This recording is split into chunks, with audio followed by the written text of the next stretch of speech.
right. Maybe we should get this thing started. I'm getting later and later. I got to stop doing this. Anyway, I didn't change the pre-intro picture either. Well, we'll fix that in a second. Hi, everybody. Welcome to the show.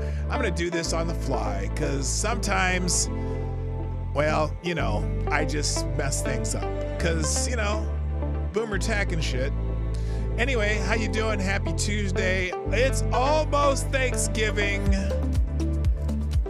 My favorite of holidays, even though it has one of the dumbest holiday traditions of all time, and it has to do with that guy, but not that guy. It's not his fault. I'm not even going to blame that guy. He just continued the dumbest tradition ever.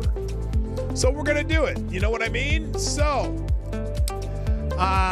yeah, I know the music's loud, but I don't care. It's bumping. Here, I'll turn it down because it's going off in a second anyway.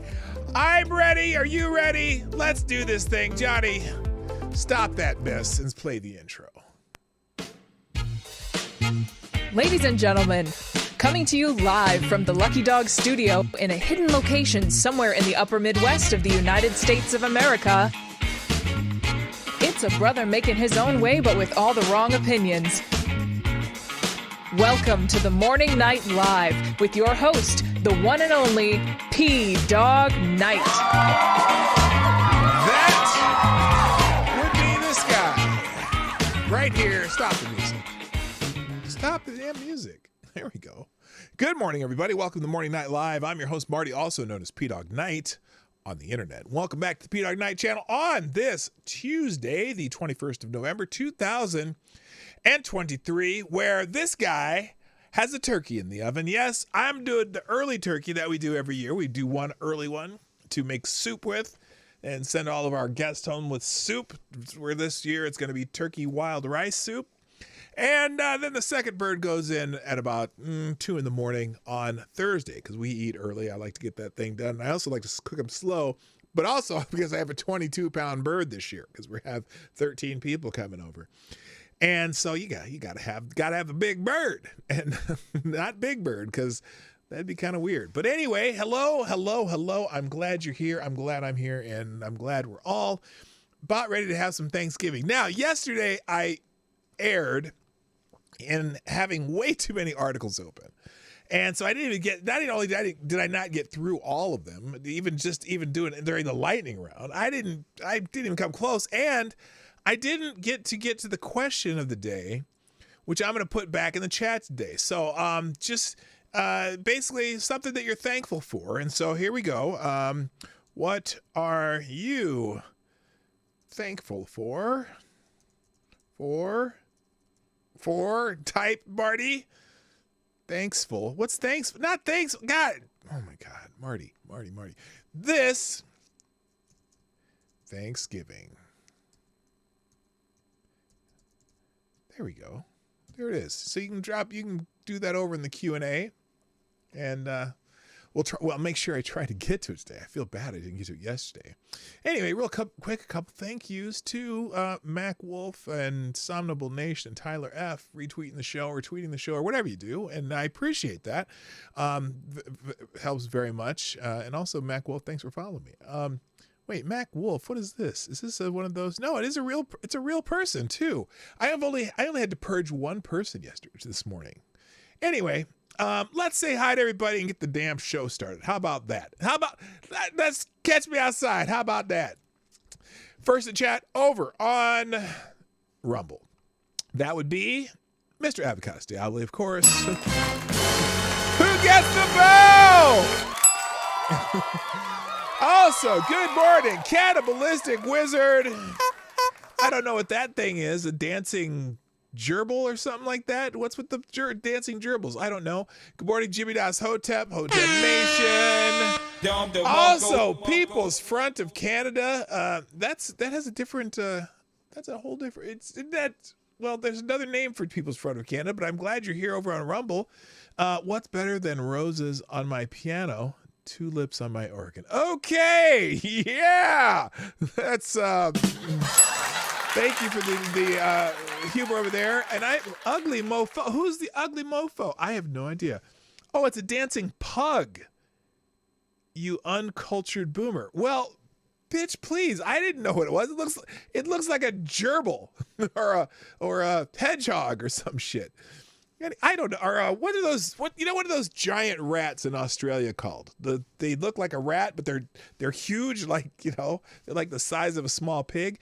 Anyway, that is a gerbil trying to escape Richard's gear. No, don't tell me that. I don't need to hear that. La la la la la. La la la la la la la la la la la la la la la do do do do. Okay, anyway, over first on YouTube, Mr. Avocados Diablo first gets the bell. Also, good morning to Gunfox61, who is also the Streamlabs Superstar sponsor of the day so far. Even though it doesn't show up on the screen there, I already dropped 3 Hamiltons and some articles in the tip jar. I appreciate you, sir. Thank you very much. Good morning. Also, he's the ever-present and extraordinary executor of the Discord server. I don't know what the hell I just said there. Also, good morning, Darren Root, Somnambule Nation, Attack Alpaca, Jimmy Das Hotep, Lord Stanhope. Let's see, scroll down. Eric Cole, DiStefano, welcome again. Simon Wolfwood and Rod Lyons in the house. Tyler F's here. Let's see. Is that everybody? I thought I saw Somnambule Nation somewhere. Oh, there you are. I did say Somnambule Nation. Probably won't be in chat for a bit. I'm currently working on passing a 5mm kidney stone. Hope you all have a great week. Happy holidays. I'll share the stream as often as I can, P-Dog Night. Well, I appreciate that very much. They have you have to passing a kidney stone. I heard that's not good. It's no fun. No fun at all. I know that when I was in college, was it college or maybe sometime in the 80s, they came up with the new technology in Iowa, at the University of Iowa, where they take, it's some kind of, it has something to do with light, but also shock, kind of a shock thing where they can pinpoint a shock and cause them to almost not dissolve, but crushed down. But I've heard that's not a fun thing to do. All right, let's see. Oh, some more people show up. Did I miss somebody here? Okay. Episkipos Igipetsko.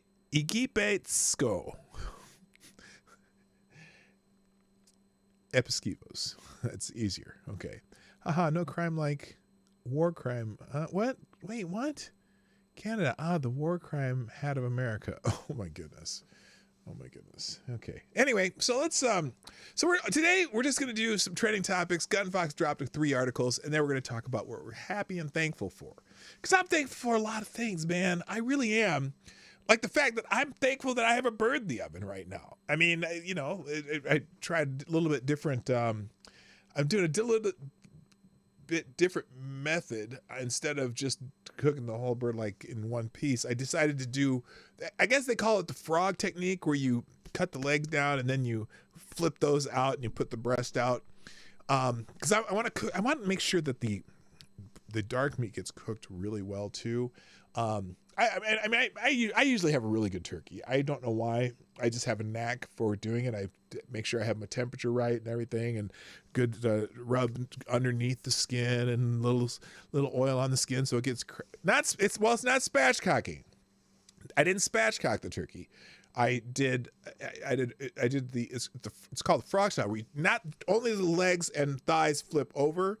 Spatchcock is when you actually flatten out the whole thing, but I don't flatten out the whole thing. But anyway, it's similar to spatchcocking, but not that extreme, I guess. Because I'm not an extremist. Kali Bernier, what's up? Shockwave Lithostripsky had it done a few years ago for a 10mm kidney stone. Yeah, that's it. What they do, you're sitting in a water tank, and they have the shock light thing. I don't even know how it works, but anyway. How did that go? Was that did that work well for you? I mean, I hear that it's a lot better than just passing the whole stones, because it's supposed to be really painful to do that.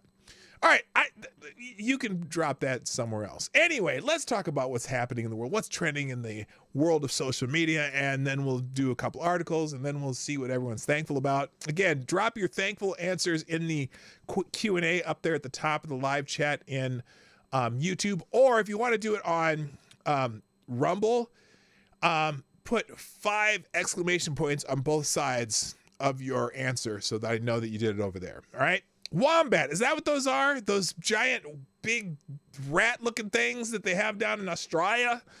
The wombat, is that what they are? And I don't know why they call them a wombat, because they can't fly. Anyway, all right. So things trending on Twitter, X, whatever, social media, things people are talking about. No, capybaras. Yeah, that's what I was talking about. They're giant. Here, let me see. I'm going to look that up. Let's look that up. Capybaras.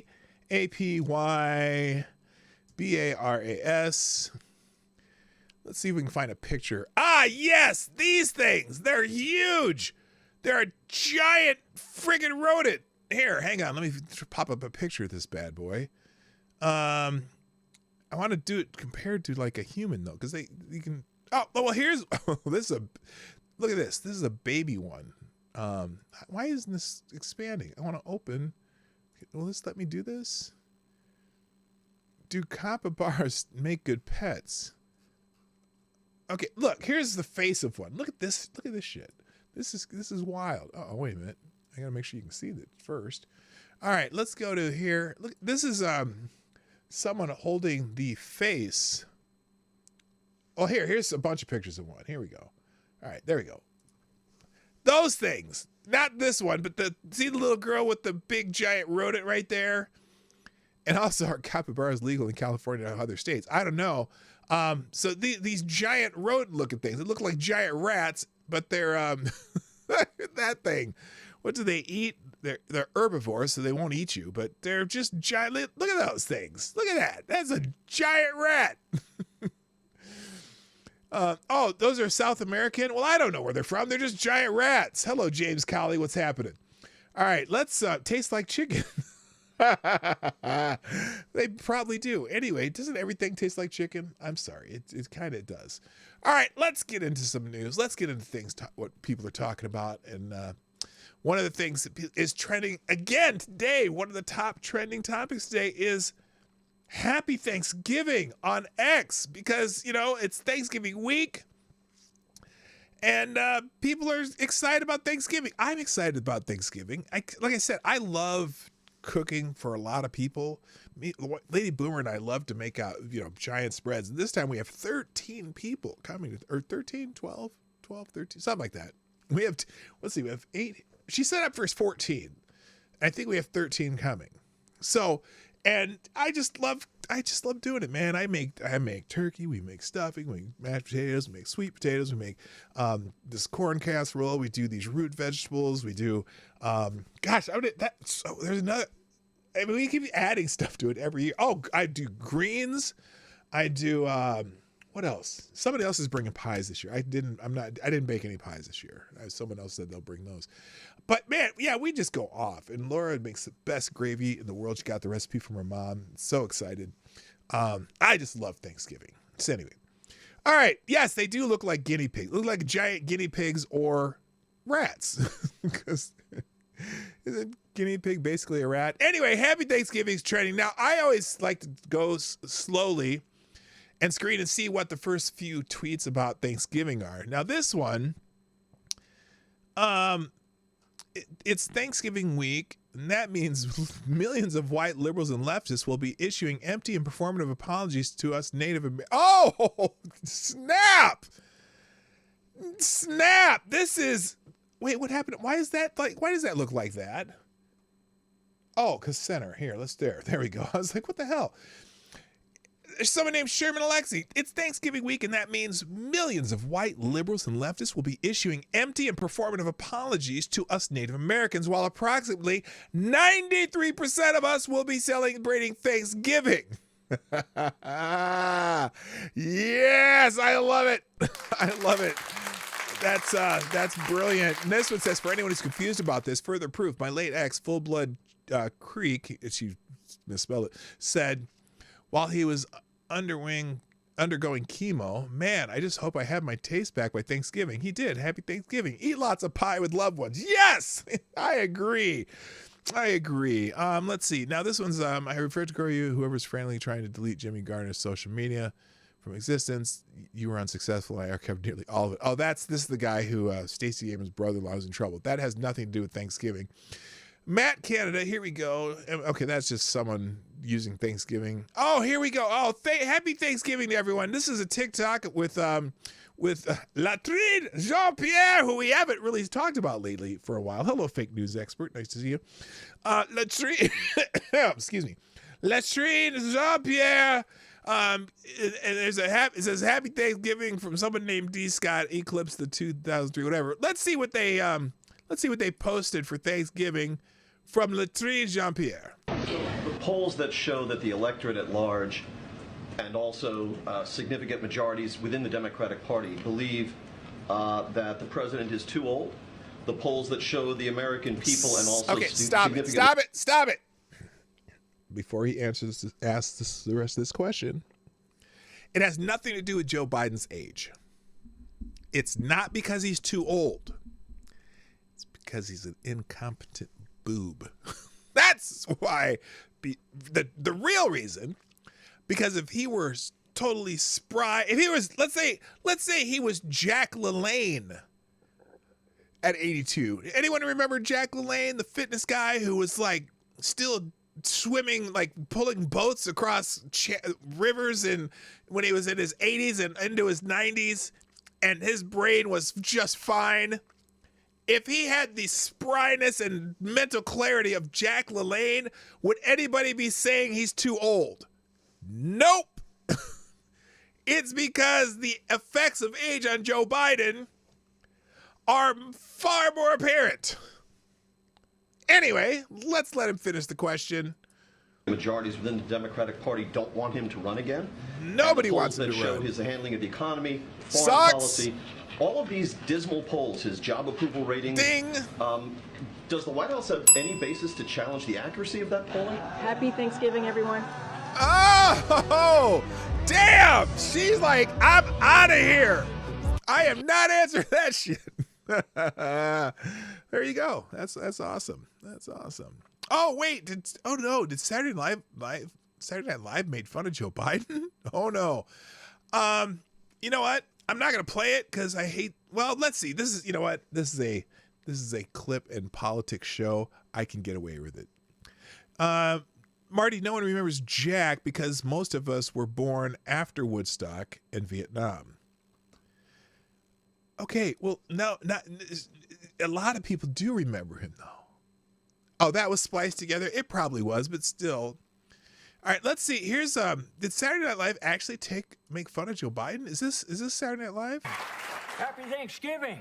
It's me, your old boy Joe. Now let's get started. To keep things on the rails, I'm going to read from the teleprompter. I had a great meeting with President Roman numeral 11. That's pretty accurate. Oh, that's funny. Roman numeral 11. President Xi. Excuse me, President Xi. This meeting was a total win. Sure, we made agreements about communications, fentanyl, climate change, but most importantly, we got the thing America really needs right now. A check? More pandas. A check? Oh, more pandas. Anyway, they actually took us. They made fun of Joe Biden on Saturday Night Live. I'm shocked. You know, he's not running. He's not going to run. He's not done. Hello, Rick Ashbringer. How you doing? So anyway, they actually made fun of Joe Biden. I'll be damned.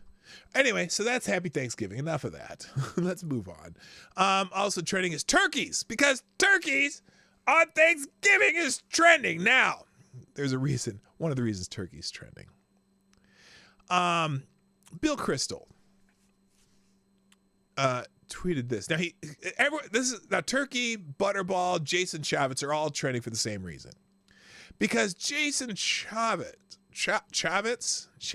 whatever, he was on Fox News and said this about his turkey buying experience. Okay, now here it is. Here's Jason Chavez. I mean, we went to go buy a turkey today. It was $90 for a turkey.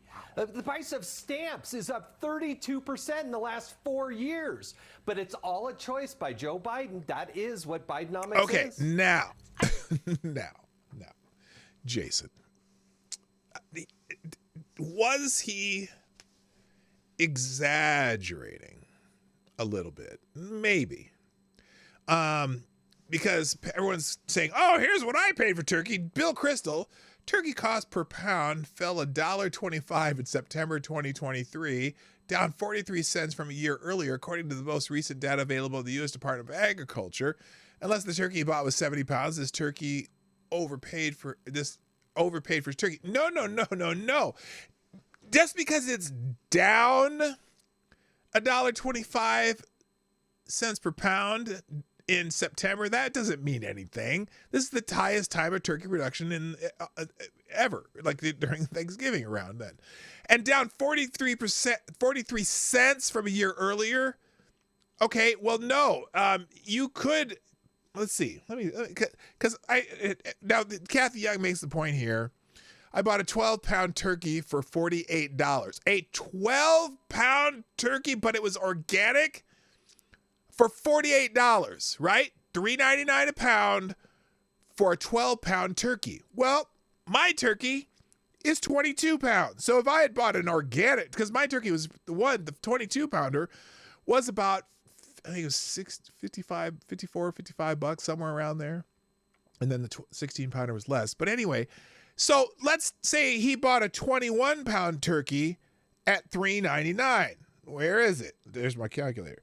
3.99 times 22 pounds. That would be $87.78. So you're 12. First of all, Kathy, you must not have any friends if you bought a 12-pound turkey. So let's reply to Kathy here. Let's reply, because this is one of those things. So if I had bought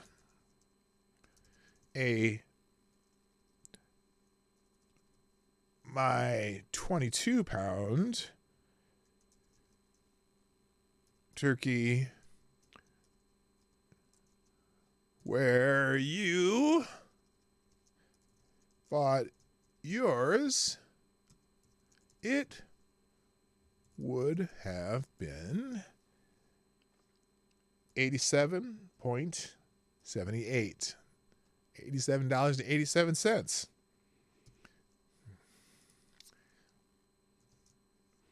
Seems plausible. Oh shit, I can't even spell. A-B-L-E. There we go. That's wrong. How do you spell plausible? There you go. It's plausible. Because, so yeah, he could have spent $90 on a turkey if he's bought an organic $3.99 per pound turkey. What are you talking about there, Kathy?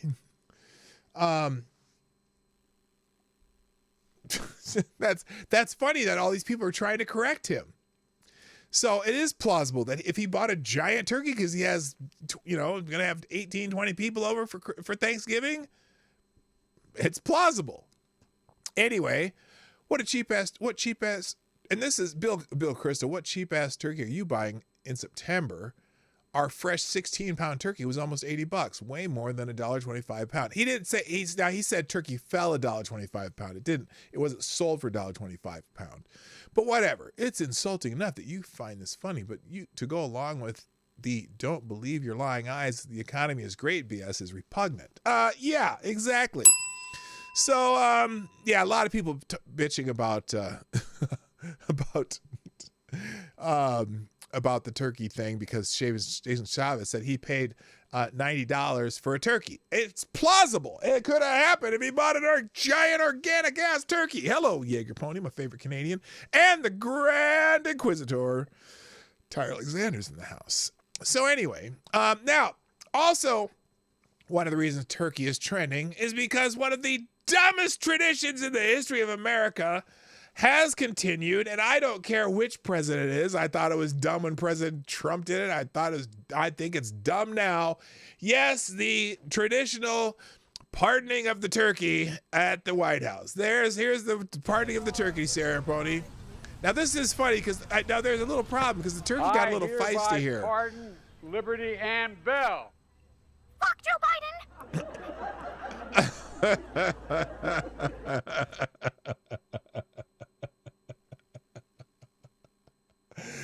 Oh yes, the turkey got a little feisty there. Hello, Anna Lynn and Andrew Thorsten. So the turkey, yeah, let's see that again. Let's see that again. I hereby pardon Liberty and Bell. Fuck Joe Biden. Oh man, again, the turkey got a little feisty there. Now this is interesting because also during this ceremony, for whatever reason, the turkey left the ceremony kind of abruptly here. Here's the Joe Biden pardoning the turkey. He just kind of suddenly runs away. Oh, that's Joe Biden, that turkey. I got you. For whatever reason, he just all of a sudden up and left. Now it's hard to tell from that clip. There's a better clip of it. And I don't know. Look, I don't know if someone says he did a little sponge braid shit pants there, but I don't think he did. He just ran away, but it's like it was an abrupt leaving of whatever. And anyway, so enough about turkey. So anyway, that's trending. Butterball's trending because animals share one. Okay, wait a minute. Animals share one fundamental dimension with humans: play. There's no denying that many animals engage in a variety of playful pursuits. These turkeys, for example, give a whole new definition of butterballs. These turkeys are kicking a ball around. I don't know what they're doing. There's no goal. There seems to be no purpose. They just like kicking it around, and there they go. The turkey's playing, kicking a ball around. Now, imagine knowing your viewers are so dumb that you can lie to them about the price of a turkey and attempt to hurt Joe Biden after they just bought a butterball for $15. What butterball did you buy for $15, Adam?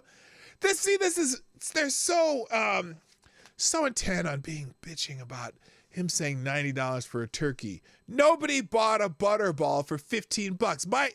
The smaller, the 15-pound turkey I got was $30 probably. 34. I bought two turkeys and it was 80 or 90 some dollars, or 100, almost $100 for two turkeys, and I didn't get organic. What are you talking about? Jesus Christ. But fresh turkeys, I know a lot of people who only have fresh, are much more expensive. Check out a fresh butterball. So all these people bitching about, oh, he didn't really buy a $90 turkey. Well, maybe he did. Maybe turkey's more expensive in Utah. Turkey's cheap in Minnesota because they're pretty much half the turkeys in the country are produced here and the other half are done in North Carolina. So anyway, that's why turkey, butterball, Jason Chaffetz is trending because everyone's bitching about him saying he paid $90 for a turkey. And again, here's another. Chaffetz purchased an enormous 72-pound turkey. No, he didn't. Oh my God. If you do an organic turkey, $3.99 a pound, $87. There you go. All right, moving on. Other things trending right now. Eminem, the artist, the rapper, the rapper extraordinaire. And at this time, it's not because he's bitching about Trump, which usually, anytime I see certain celebrities trending, it's always because they're bitching about Trump. But today, Eminem is not trending for bitching about Trump. He's actually trending because apparently, is it because he's going to be some kind of new character in Fortnite? I guess I'm not so sure. They have an Eminem character in Fortnite, and so everyone's talking about that. Plus, apparently, he was going to be on Saturday Night Live next week or something, or this week. But yeah, apparently Eminem's going to be on Fortnite. I don't care. Okay, that's about as much as I'm going to show of that. But I put the trending link up there. Anyone care about that? I don't know. By the way, thank you, GodFox61. Dropped another small bullet in the tip jar. It says two things. First, Twitter Mac Wolf is me. Oh, there you go. Thank you. And the Lord of the Ranting Nation, second. I got a 20-pounder turkey hunting this year. People eating tasty animals. PETA, LOL, suck it, PETA. I'll get a few deer this year too. Well, there you go. I'm going to go deer hunting with my son-in-law sometime in the near future. I've never been deer hunting, but I want to shoot my my 45-70 trapdoor 1873 Springfield. That's the only gun that I own, and I want to hunt with it one time, or at least I shouldn't say hunt one time. I want to bag an animal sometime and make nice steaks and other meats out of it, and then I'm going to hang it up on the fireplace for good. But I want to just honor my great grandfather one time using the rifle that he used to hunt. Anyway. All right. Thank you again, GunFox61. You are the superstar sponsor of the day right now. Good morning. T2 is in the house. I'll be back. And good to see you. All right. Next, what else is trending? Now these are kind of in random order. Cassidy Hutchinson is trending. Now it's funny because a year ago, I don't think anybody, well, this is what Carmen Sabia says. A year ago, nobody knew who Cassidy Hutchinson was. And now she's apparently the world's foremost authority on politics. And she's claiming that everyone should vote for Joe Biden if they want our democracy to survive. Now, I've been hearing this phrase like a lot lately, right? Everyone's like, if Donald Trump becomes president again, it'll be the end of democracy. Because see, if we vote, if the nation votes for Donald Trump, see, that's the end of democracy. There's some cognitive dissonance in that sense. But so here's the thing. And it's funny because I love my mother-in-law. We had lunch yesterday, and she was saying that she was hearing this on TV, and what did I think about that? And I was like, well, I'm kind of curious as to how he would end democracy on his own, because in our Republican form of government and our three branches with the checks and balances and shit, how exactly would a single person take over the country? How would a president take over the country? Wouldn't there would have to be some sort of weird like coup kind of thing, or not even that. They'd have to get the full support. Half the country our country's like split almost in half, right? I don't think there's any way that a single president, even if he, so many threats there's more threats to democracy than Donald Trump. Our form of government really is set up to avoid that kind of a thing, though. You know what I mean? I just don't think you could do it. You would have to completely change the Constitution in order to do that, and we have checks and balances, and we have a lot of, the military people are kind of split in half, left and right, and I guess, maybe not, but it's just, all it is hype. It's complete and utter hype. Hello, Select Boy. Yeah, boy. It's not happening. It's not. It's not like. Anyway, here's what Cassidy Hutchinson said. She's trending because of this phrase right here. I know you've been reluctant to say who you're going to vote for, but are you leaving Why the door would she be open to reluctant? voting for Joe Biden if it's between the two of them? I will say my door is completely shut to voting for Donald Trump. And the only reason that I will not Former White House aide under Donald Trump endorse a candidate right now is because I still am hopeful that Donald Trump does not end up being the nominee next year. I think our country will be in a much better Hello, Duck and place Felonies. overall, not just for Fox myself, B2. but the ticket and the future of our country will be. But what I will say, too, though, is I think everybody should vote for Joe Biden if they want our democracy to survive. Oh, yeah. See, her expertise in democracy and politics is foremost and thorough, whatever that meant. Cassidy says everyone should vote for Joe Biden if they want our democracy to survive. At a time when most Republicans have fallen into line or have been purged, Cassidy is brave to say this. Oh, yes, she's so brave. And anyway, at 27, Cassidy, these are all the left wings people are excited about her saying this because she said it on Jen's hockey show. At 27, Cassidy Hutchinson has more integrity than the rest of the GOP combined. She knows Trump is unfit and is not afraid to speak the truth. Truth to power. Meanwhile, the GOP is gaslighting over J6. Hello. No, we've been gaslighted the whole freaking time over January 6th. I'm telling you, we those of us who saw more than just what the January 6th committee put out knows that there's just a little bit more to it than what you tried to show us. Okay. Anyway, so that's why Cassidy Hutchinson's trending. Yippee. Next, let's see. Oh, George Clooney is trending. Now, this time, what is expected when you hear a certain celebrities trending is what happened. Yes, George Clooney, I guess, was being interviewed for whatever reason about his political views, which, well, whatever. Oh, here's why. So George Clooney, I think Donald Trump said something about, oh yeah, the holiday, considering George Clooney Hollywood elite and whatever, and George Clooney did not like being called Hollywood elite. George Clooney did not like being called Hollywood elite. So I guess in this interview with the Wallace dude, that is the not so good Wallace, Chris Wallace. Well, he used to be okay. Here's what George Clooney's response to Donald Trump is about him being called Hollywood elite, which apparently he takes offense to. I know Donald Trump. That's the thing is people, I have his phone number in my phone book. He was the guy that came to the bars and asked me about which cocktail waitress was single. That's who he was. This is back in the 90s. Not that long, no, back in the 2000s, quite honestly. And so there's this part of you that just goes, well, that guy shouldn't be president. But I was wrong, and he was. And our democracy, I believe, paid a price certainly around the world. Really? How? How did our democracy pay a price? You can't explain it. That wasn't the question. He said something about, here's the thing.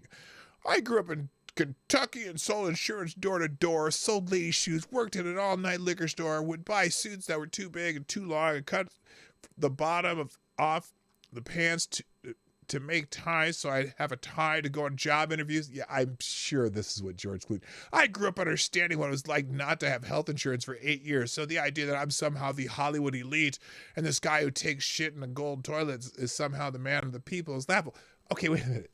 So you're denying that you're the Hollywood elite now, dipshit. And by the way, I think his father was actually what did his dad do? His dad was like some kind of actor. George Clooney, act offended because Trump called him one of the Hollywood elite. He grew up middle class. His father was a famous TV personality. His aunt was a famous singer and actor. So shut the fuck up. So it's just funny.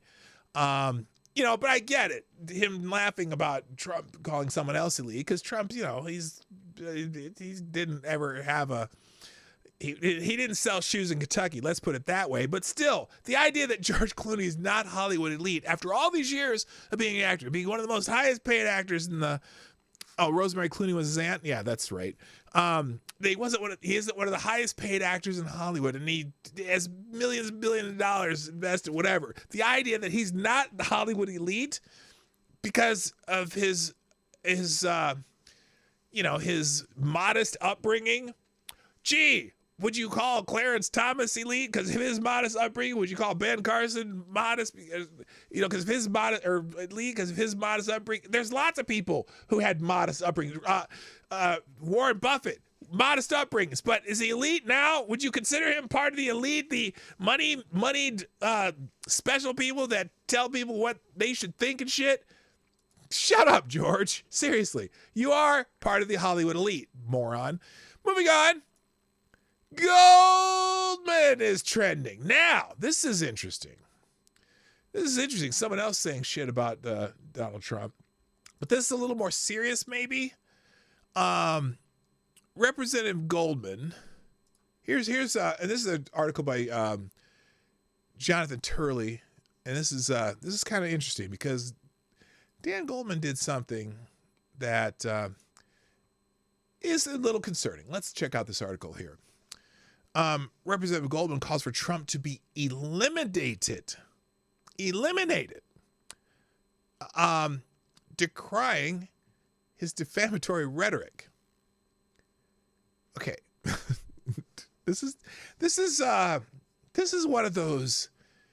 This is a concerning phrase, to be honest with you. Even in his freshman year, Democratic New York Representative Dan Goldman has proven one of the most controversial members in Congress, from attacking witnesses to inadvertently undermining the Biden defenses. The latest controversy involves a call to, quote, eliminate, end quote, Donald Trump after accusing him of using inflammatory rhetoric. He has since apologized for his own language, despite being one of many past targets of Goldman's wrath. I do not believe that Goldman was calling for violence. It was what I call rage rhetoric in my book, The Indispensable Right. However, the incident shows the perils of criminalizing political speech. Goldman remains a favorite on MSNBC, where he rarely fails to disappoint viewers with his brand of smash-mouth politics and rhetoric. It was therefore somewhat ironic for Jen Psaki to interview him on the inflammatory rhetoric in this election on MSNBC's Inside with Jen Psaki. Oh my God, I almost said that phrase wrong and had a little bit of a nightmare. I almost left out with. Anyway, Goldman responded. Rhetoric is really getting dangerous, more and more dangerous. And we saw what happened on January 6th when he uses inflammatory rhetoric. Yeah, that wasn't, except he didn't use inflammatory rhetoric on January 6th. It is just unquestionable at this point that that man cannot see public office again. He is not only unfit, he is destructive to our democracy, and he has to be eliminated. That's a little ironic that he used that phrasing. Now, some have called for Goldman to be investigated by the Secret Service. I do not agree. It was clearly reckless rhetoric and not a true threat. Yet, the incident shows how inflammatory terms are often used in politics. Yes, they are, aren't they? In the very same sentence in which Goldman denounced dangerous rhetoric, he proceeded to use dangerous rhetoric. Yes, and that's the irony of a statement.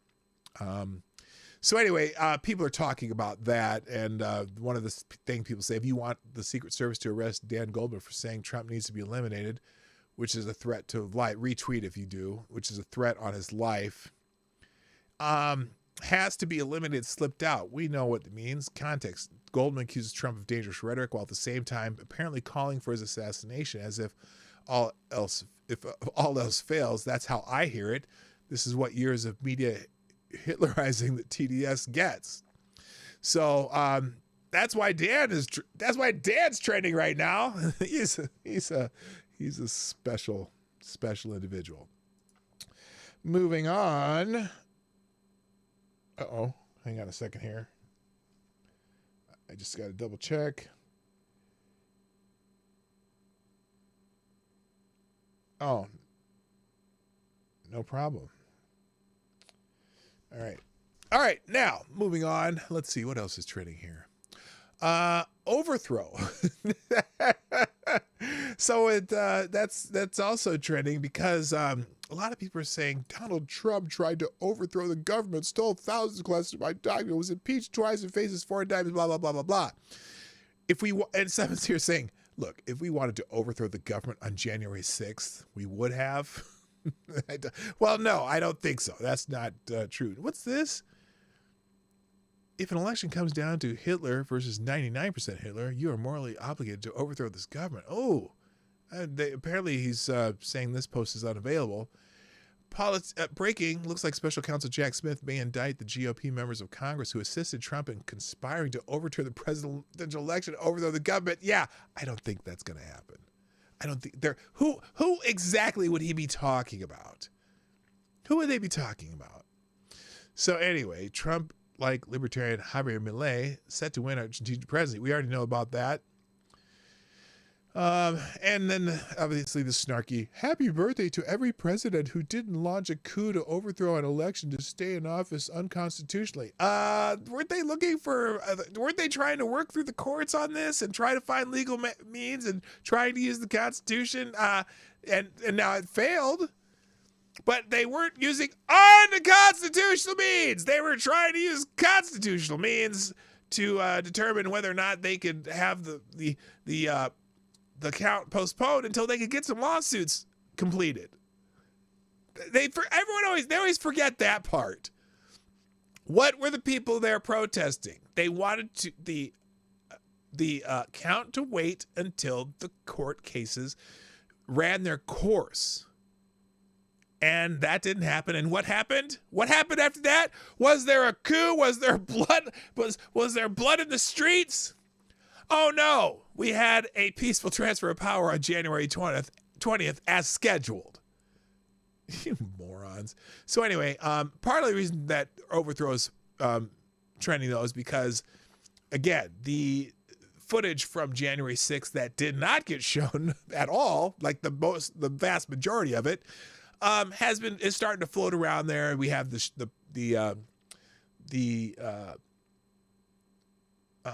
a couple of different documentaries out about some of the things that happened on January 6th. Now, here's an interesting thing too. This was something that popped up this morning. By the way, my show's going to go longer today because I don't have to do my afternoon gig today.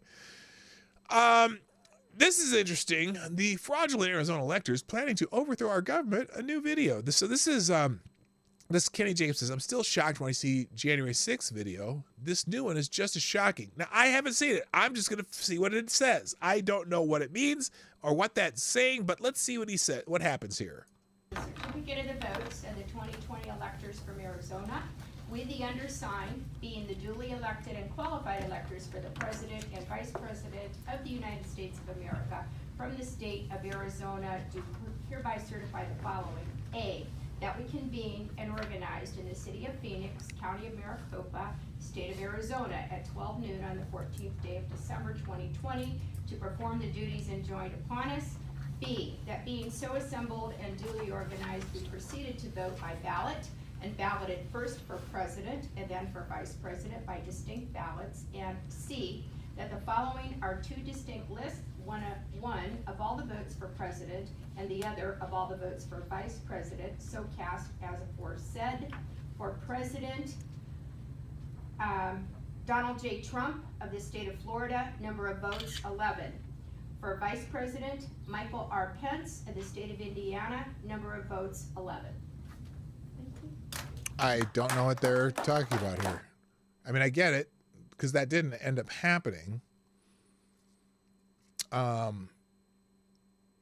Again, they're saying the fraudulent electors planning to overthrow the government. You mean the second slate that they tried to do that didn't work out? It's a slate of alternative electors. Yeah, nothing to see, Rick. Exactly. So, and again, this was the crowd on January 6, 2021. Veterans, farmers, truckers, hunters. This isn't just a crowd of gun owners. This is a crowd of gun lovers. Yet not a single firearm was used or even flashed during this so-called attempt to overthrow our democracy. The only person shot on that day was Ashley Babbitt by Lieutenant Michael Byrd. True. So, they keep talking about, oh, these people wanted to overthrow the government. Well, then why didn't they? Why didn't they? What stopped them once they breached the Capitol from going farther and doing such a thing? Because that wasn't what they wanted to do. It's just amazing. It's amazing. Moving on, Ken Paxton is trending, and I'm not sure. I pulled it up. There's a couple reasons actually. Apparently, Ken Paxton, the Attorney General of Texas, is suing Pfizer for defrauding Texas Medicaid and providing adulterated pharmaceutical drugs to children. I'm horrified by the dishonesty uncovered in this investigation. Attorney General Ken Paxton says Pfizer defrauded the state and endangered children. But it has nothing. This has nothing to do with vaccines. But also, X apparently is suing Media Matters after a report accuses Musk's platform of promoting Nazism.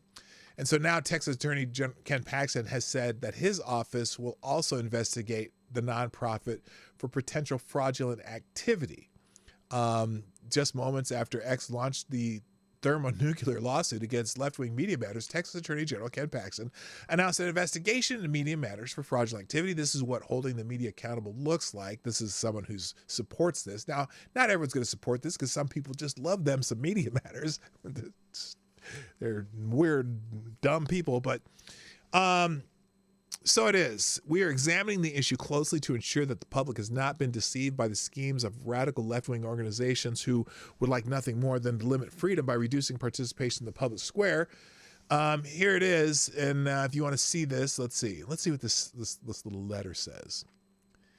Probably says the same thing. The Office of the Attorney General is opening an investigation into Media Matters for potential fraudulent activity. Under the Texas Business Organization Code and Deceptive Trade Practices Act, the OAG will vigorously enforce against nonprofits who commit fraudulent acts in or affecting the state of Texas. Attorney General Paxton was extremely troubled by the allegations that Media Matters, a radical anti-free speech organization, fraudulently manipulated the data on X.com, formerly known as Twitter. We are examining the issue closely to ensure that the public has not been deceived by the schemes of radical left-wing organizations who would like nothing more than to limit freedom by reducing participation in the public square, said Attorney General Paxton. So you know what? Look, that's going to be a tough one. What Media Matters will do is claim First Amendment activities. And in some ways, I agree with that. I don't know what he's suing them for. What are the fraudulent activities? Unless it has been their form of fundraising. So, I'm just curious. I'm curious what he's actually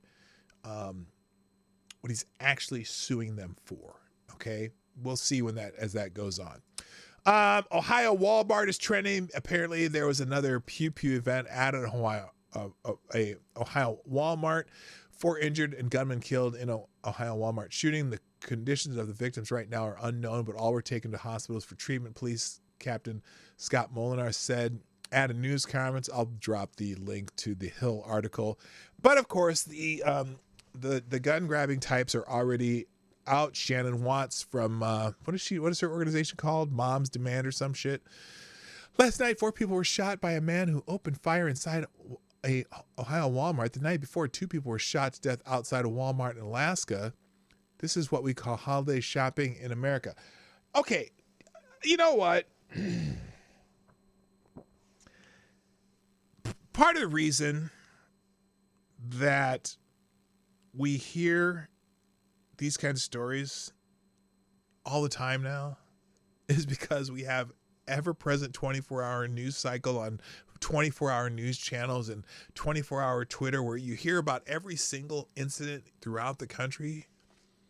And it's almost as though people, I've heard this question asked before. Are we supposed to all know about every bad thing that happens in the world?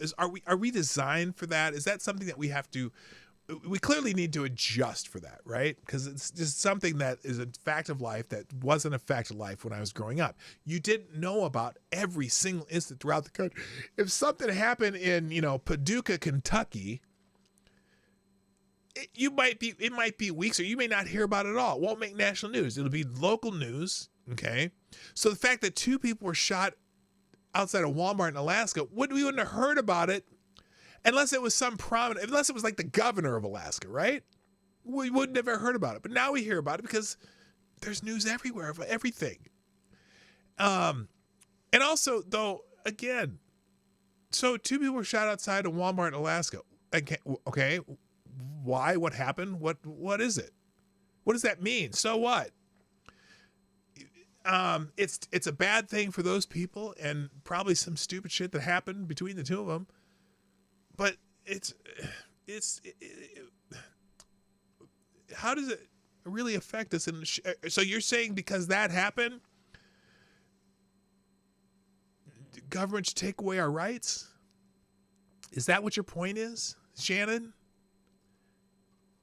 Is that how you determine things? If something bad happens somewhere, our rights should be taken away?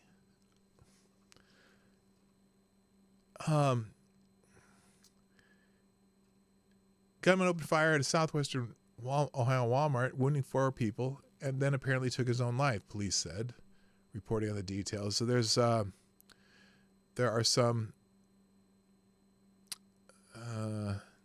news articles. There's a person who was there. Apparently, oh my gosh, Ohio Walmart shooting was in Beaver Creek, which is where the neighbor of my wife's brother's second wife traveled through on her way to Chicago in 2003. This shit is getting closer to home. Oh my God, that's snarky. That's kind of snarky, isn't it? That is kind of snarky. And I got it. I get you. All right. Enough of that. But, you know, Shannon Watts is going to tell you that your rights should be taken away because that happened. George Floyd's trending. Again, apparently the Supreme Court is refusing to hear an appeal to one of his cases. But there's a lot of people putting out the George Floyd autopsy again, which says no life-threatening injuries identified, no facial, oral, mucosal, or conjunctival petechia, no injuries of anterior muscles of neck or laryngeal structures, no scalp, soft tissue, skull, or brain injuries, no chest wall, soft tissue injuries, rib fractures other than a single rib fracture from CPR, vertebral column injuries or visceral injuries, incision and subcutaneous dissection of posterior and lateral neck, shoulder, back, flanks, and buttocks, negative for occult trauma. And then they have list the levels of fentanyl and norfentanyl in his system and methamphetamines. Now, so basically, now, George Floyd's death led to anger and violence across America, but George Floyd's story is very different depending on who you talk to. A new documentary called The Fall of Minneapolis lays out new info Americans haven't heard before, and the journalists who produced it were on Jesse Waters' show. So again, lots of people putting that up there. And again, breaking Derek Chauvin calls for his trial a sham. In his first interview from prison, new docs show FBI could have modified Floyd's autopsy. Now that I wasn't ready for. But the Supreme Court will not hear Derek Chauvin's appeal of George Floyd murder conviction. But I don't know why I'm assuming they mean this Minnesota Supreme Court. I don't have the article here anyway. But anyway, just in, Derek Chauvin calling his trial a sham while speaking out to the media in his first public comments since the death of George Floyd. The comments from Chauvin is featured as a part of a new documentary, The Fall of Minneapolis. The documentary suggests the FBI altered Floyd's autopsy, as noted by the film's producer, Liz Collin. Collin suggests the FBI was involved with altering the autopsy report to assert that Chauvin killed Floyd by kneeling, while the original report did not mention asphyxiation. During an interview with Collin, Chauvin called the trial a sham and blamed the ambulance for taking too long to respond to the call. Chauvin also referred to the maximal restraint technique, the technique he was trained to do and claims he used. This isn't the end, and this won't define me. What's been done is done, and I just hope that, at the very least, on the future, people keep an open mind and not let incidents like this happen, he said. Just use my case as an example to not jump the gun knee jerk, not fall to this race bait, to the social media, to the media, and let them get away with what they do if things like this keep happening. Is this the part of the interview? From the perspective of Miss Frazier's camera, it appears that Officer Chauvin's knee is on the neck of Mr. Floyd. Yes. From 2017, kneeling on two different people's necks 3 years before he killed George Floyd using the same now banned technique. Which, yeah, he was on his shoulder. Anyway, so that's why that's trending. And again, if you want, you can watch The Fall of Minneapolis on Rumble. I won't link it today, but maybe I'll drop it in the links later. All right, let's see. We got to get through the trending topics and then get there. Silver Surfer is trending now. If you're a comic book fan, you know who the Silver Surfer is, right? Silver Surfer, well, at first the nemesis of the Fantastic Four, and then later kind of a hero type of comic book character. When I was a kid, I only knew of as Silver Surfer as kind of a hero, but apparently it was the. Well, here's why the Silver Surfer is trending. I'm babbling.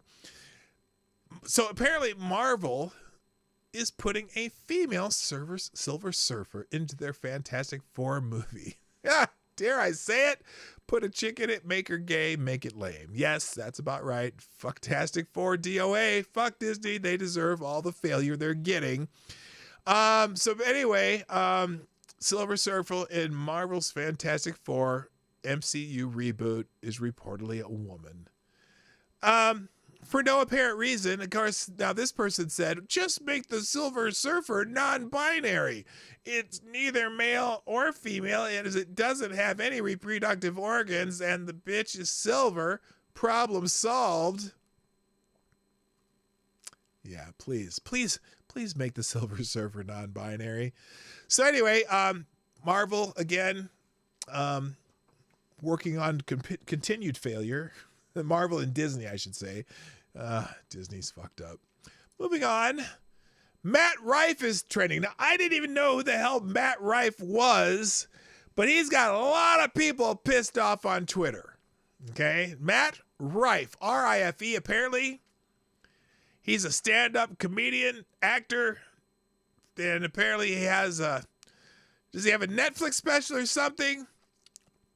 Well, anyway, apparently he makes super edgy jokes, sometimes sound what some people would call sexist and whatnot, like as if I give a shit. Don't care. He's a comedian. He's telling jokes, and some of the jokes might be a little out there, dangerous, nasty jokes, and apparently they're mad because he made some kind of misogynistic joke. I'm like, well, let's see. Where is it? Let's see. I hate men with huge egos, but no substance to back it up. Because what the fuck is Matt Rife's story? What? Wait, what? What is this? Let's see what this is. It has no sound. Okay, hang on. Let me see if I can find the joke. And I'm going to go slowly. People are like watching Matt Rife's downfall. And apparently they call him a white man. They call him a bitch ass hoe because he said something. Okay, here it is. Here's Matt Rife is on his Netflix special. One thing that I wanted to tackle in this special was showing people that despite what you think about me online, I don't pander my career to women. I would argue this special is way more for guys. And then he tells this joke, okay? The opening joke of Matt Rife's Netflix special, Natural Selection, is set at a restaurant in Baltimore, a city Rife describes as ratchet. The hostess has a black eye. Rife tells the crowd, which prompts one of Rife's companions to wonder why she's been assigned to greet people instead of being moved into the kitchen where patrons can't see her face. Yeah, Rife tells his friend, but I feel like if she could cook, she wouldn't have a black eye. Now that is a very edgy, nasty joke, right? The crowd laughs loudly, shocked, but also excited. That joke suggests the rest of the hour might have more of the same danger and naughtiness and crossed lines and misogyny and a white guy relying on black vernacular. But as the first burst of laughter is still rolling, Rife says he's just testing the waters, seeing if y'all are going to be fun or not. I figure if we start the show with domestic violence, the rest of the show should be smooth sailing.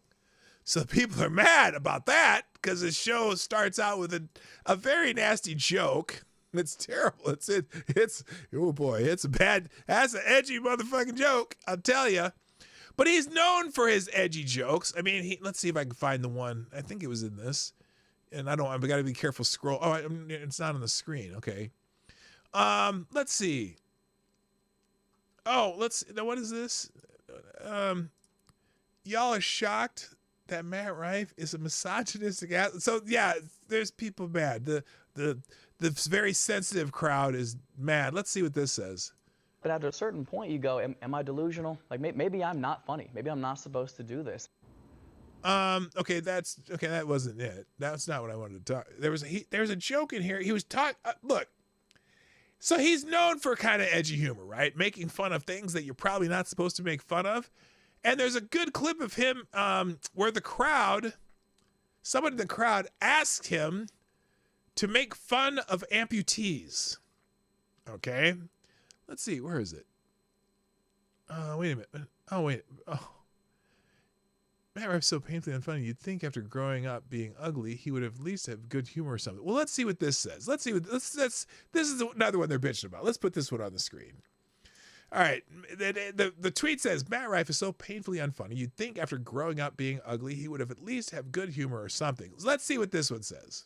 I've only been to Baltimore one time. I ate lunch there, and the hostess who seats you at the restaurant. Oh, this is the joke. This is the joke. A full black eye. It wasn't like, what happened? It was pretty obvious. This is the joke. We couldn't get over the fact that we were like, this is the face of the company? Like, this is who you have greeting people? And my boy who I was with was like, yeah, I feel bad for her, man. Hello, I feel like they should Black Hebrew Israelite. put her in the kitchen or something where nobody has to see her face, you know? And I was like, yeah, but I feel like if she could cook, she wouldn't have that black eye. Okay, so that's the edgy joke that they're talking about. Okay, but that's not the one I wanted to show you. I wanted to show you the one where someone in the audience says, "Can you make fun of amputees?" Here, I'm gonna take. I have to take. I always have to be careful here. Let me see if I can find that one. It was in here somewhere. Oh, here it is. Here it is. This is the. What's the funny thing about this is the person in the audience who said this was an amputee. He asked for the joke. He said, make jokes about amputees. So here it is. Here it is. And we'll get to this. What is that?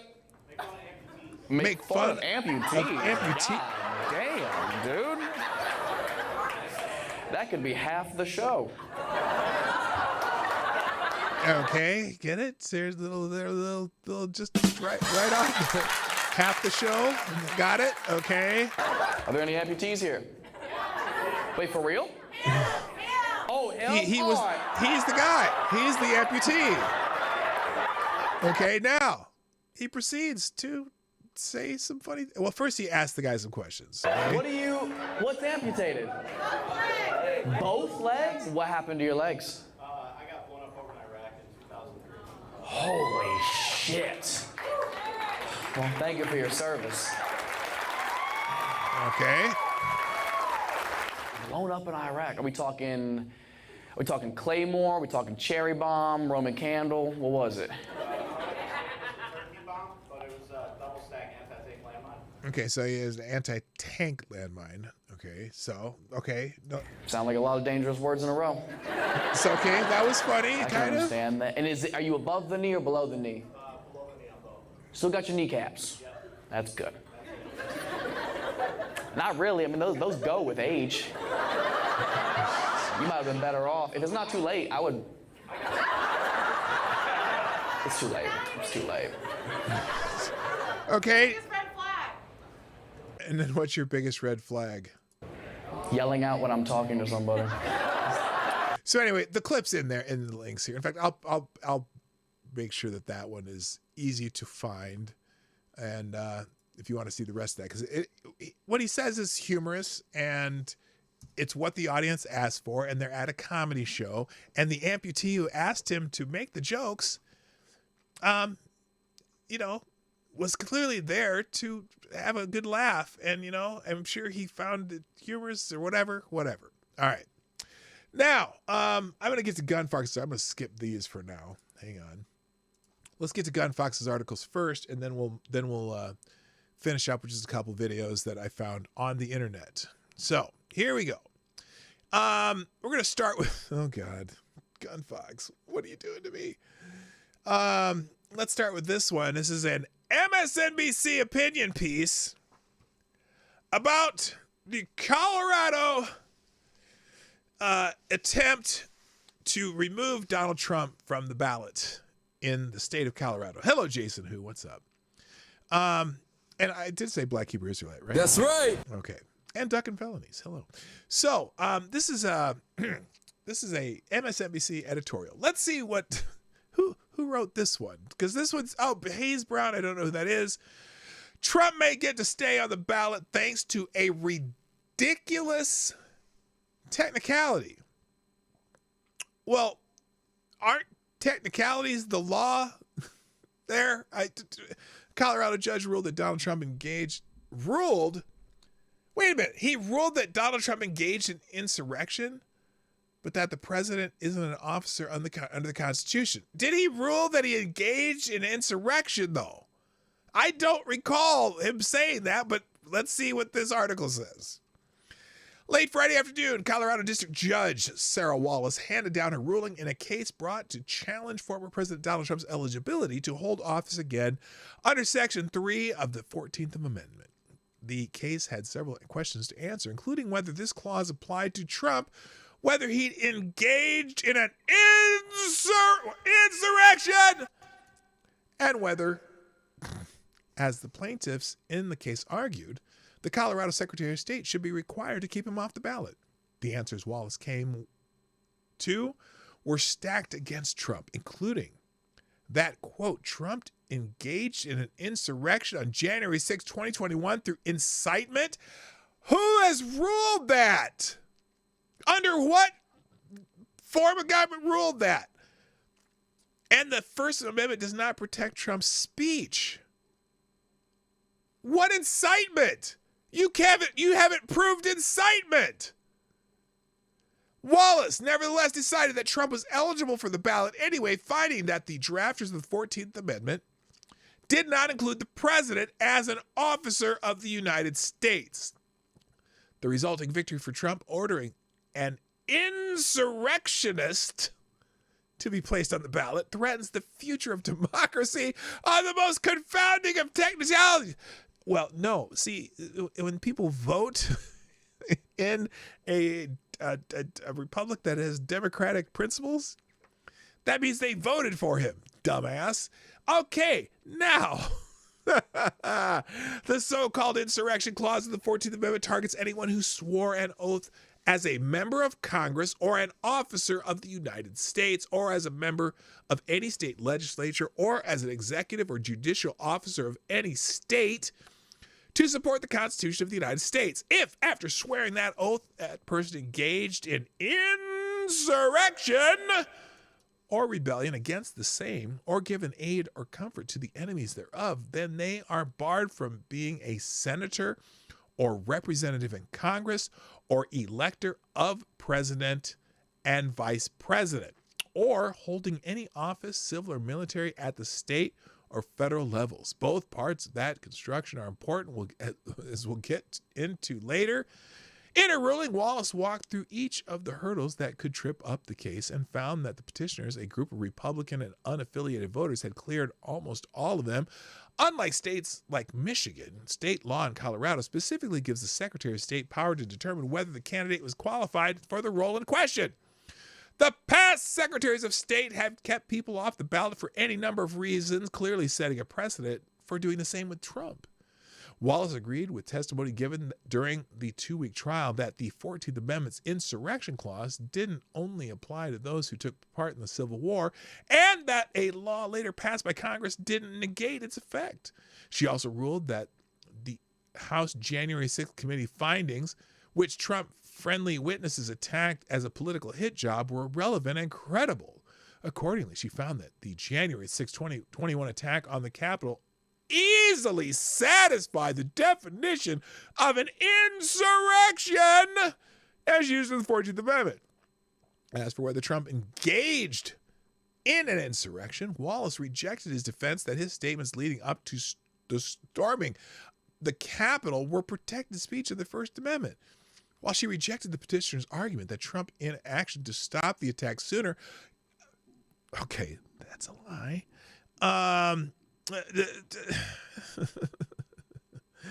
Attack sooner was disqualifying in and of itself. She found it did not help prove his intent.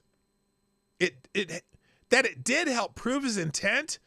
Engagement under Section 3 of... Wait a minute. Well, wait a minute. Let me try this again. Engagement... Okay. While she rejected the petitioner's argument that Trump's inaction to stop the attack sooner was disqualifying in and of itself, she found it did help prove his intent. So it's both disqualifying and it helped improve his intent? Is that what she's saying? Engagement under Section 3 of the 14th Amendment includes incitement to insurrection, she concluded, and Trump's action fit the bill. Based on what? In the last few pages of the 102-page decision, though, Wallace turned toward whether the clause applies specifically to Trump as a former president, and that's where everything falls apart. Wallace ruled that it's both unclear from the amendment's phrasing whether the presidency is an office under the United States that someone could be blocked from holding, or whether Trump took an oath as an officer of the United States when he became president.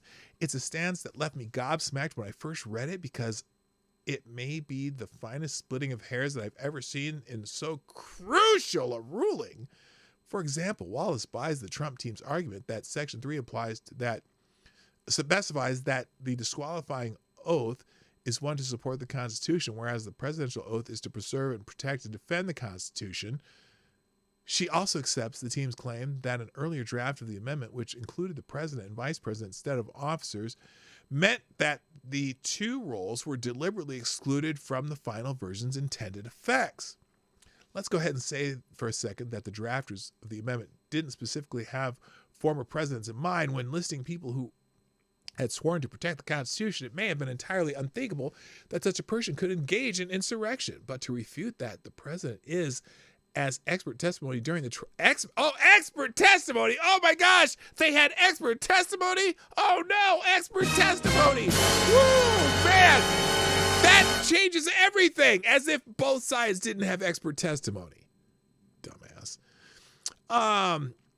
During the trial, stated an officer of the United States defies reason, especially when the refutation is based on the idea that the term is too broad to include the presidency.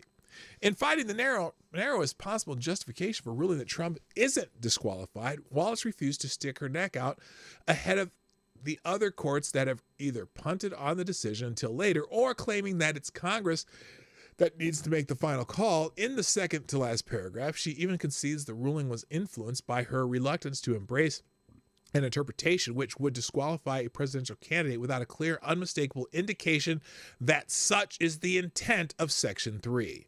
Yes, it's true that Trump is an anomaly in many ways. His attempt to stay in the White House after losing the 2020 election has raised a number of questions that our political and legal systems have never had to answer. But as the Justice Department said in a recent court filing, he stands alone in American history for his alleged crimes.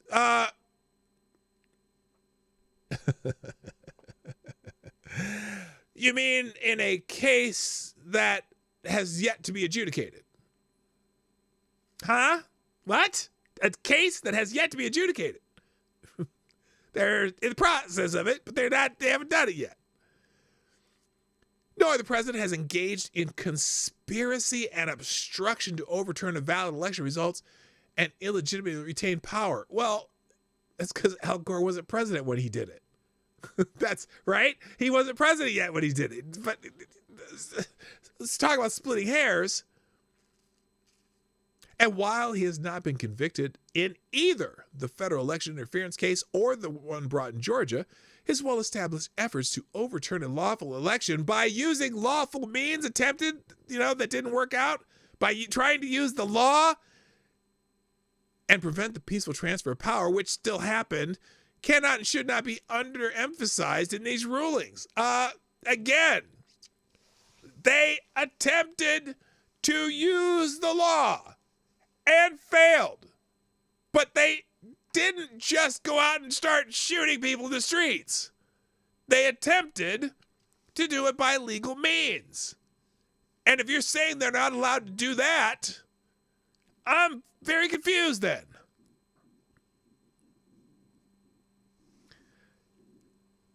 I didn't expect every case to be filed against Trump's qualifications to be a slam dunk victory for the plaintiffs. There was always going to be enough competing rulings that the question would reach the Supreme Court. I am also glad that there's now, at very least, a legal determination that Trump met the higher bar of engaging in insurrection in 2021, but I am surprised and disappointed by how hard judges and other officials have scrambled to find even the slightest possible loophole to avoid holding Trump accountable. Well, dipshit, that's their job. And if it's a loophole in the law, then that's sorry, Charlie. O.J. Simpson's still walking free. Hello, Evan S. How you doing? That Pexty Constitution full of technicalities. I know. And Rockhopper, what's up? Nice to see you. Okay, thank you, Gun Fox. That's one. I got a couple more. You gave me 4 today or 3? God. Yeah, 3. 3 more. I got a couple more. Okay, here we go.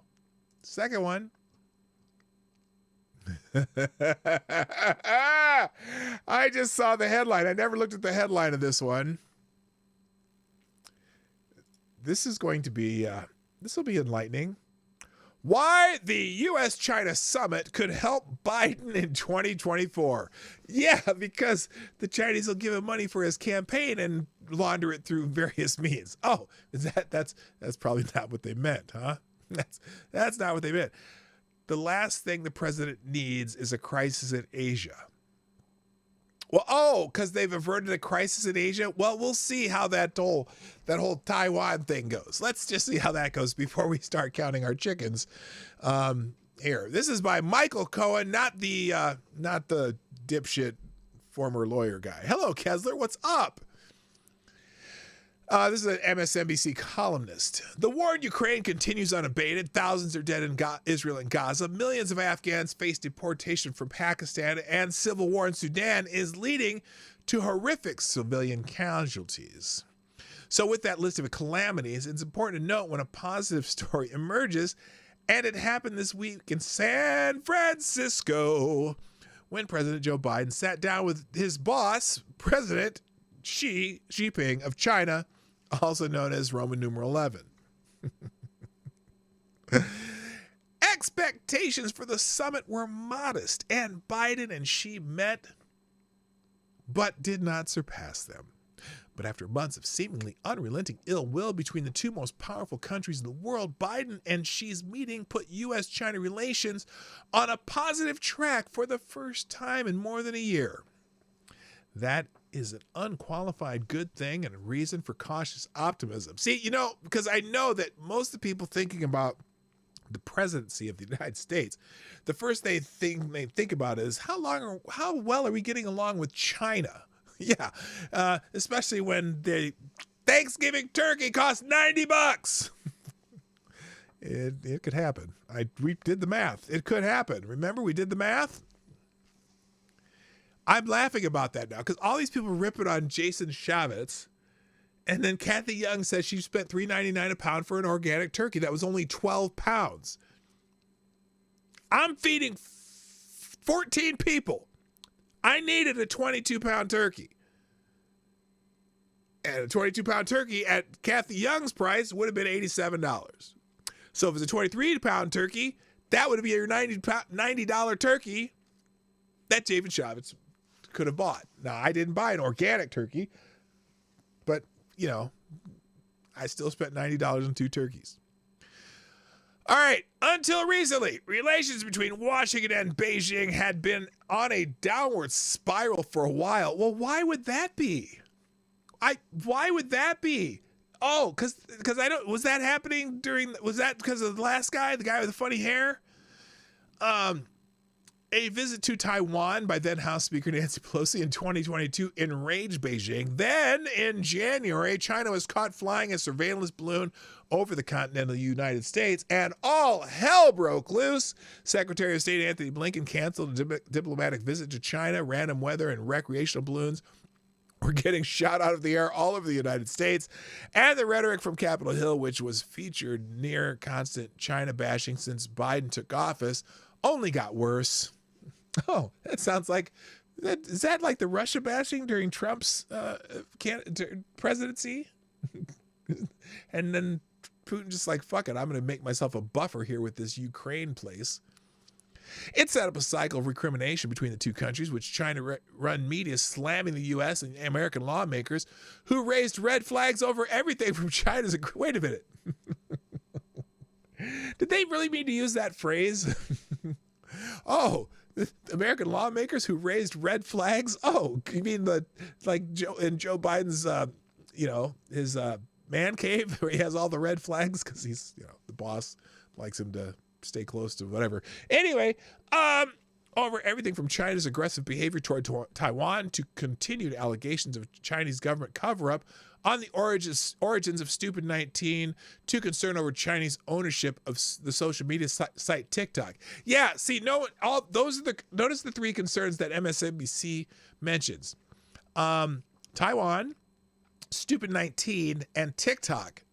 Nothing about the slaves and the Uyghurs, they're being massacred. Anyway, the Biden-Xi summit didn't solve all these issues. Did they solve any of them? Wait a minute. Wait a minute. Let me go back to these issues again. Chinese aggressive behavior towards Taiwan. Did the summit solve that? I don't know. I don't think so.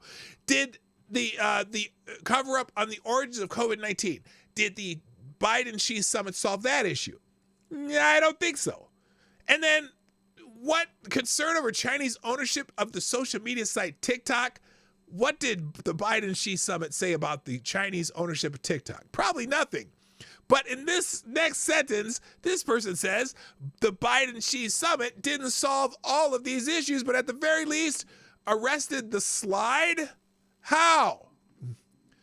Of perhaps greatest importance, the two sides announced the resumption of military-to-military communication channels, which China had cut off after Pelosi's visit to Taiwan. Okay, I'll give them credit for that. The handlers did their job. Reestablishing these connections between senior commanders will make it easier to avoid miscommunication and minimize the potential of conflict. It won't solve the clear mistrust between the nation's two militaries, but anything that limits the potential for conflict between two military rivals merits applause. Okay, I'll give you that tiny little thing there. Biden also secured agreement from the Chinese leader to impose more stringent controls over the export of precursor chemicals for producing fentanyl. Yippee! So they'll just export it to fucking Mexico or some shit. Which is responsible for 70% of overdose deaths in the United States. China has pledged in the past to impose controls on fentanyl shipments, but has failed to follow through. After Pelosi's Taiwan trip, Beijing temporarily ended its cooperation on counter-narcotics issues.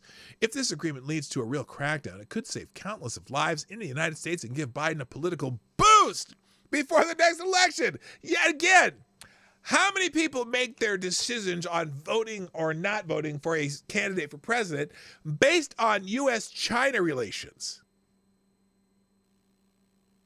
Any? Any? I mean, look, it's got the other stuff. Everyone knows the stuff.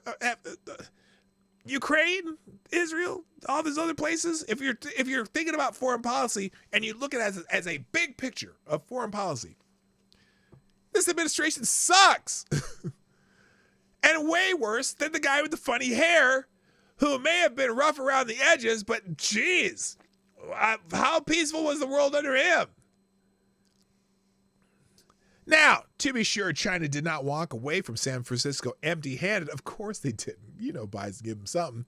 Xi's meeting with Biden preceded a sit-down with more than 300 U.S. business executives. With China's economy battling heavy headwinds and a sharp decline in foreign investment, the latter meeting may be even more crucial for Xi, who desperately needs to keep his country's economy humming to prevent potential domestic unrest.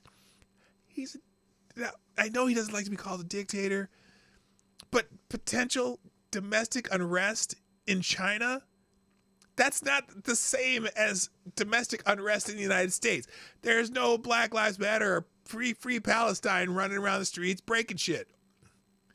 If they start breaking shit in China, guess what? They start killing people.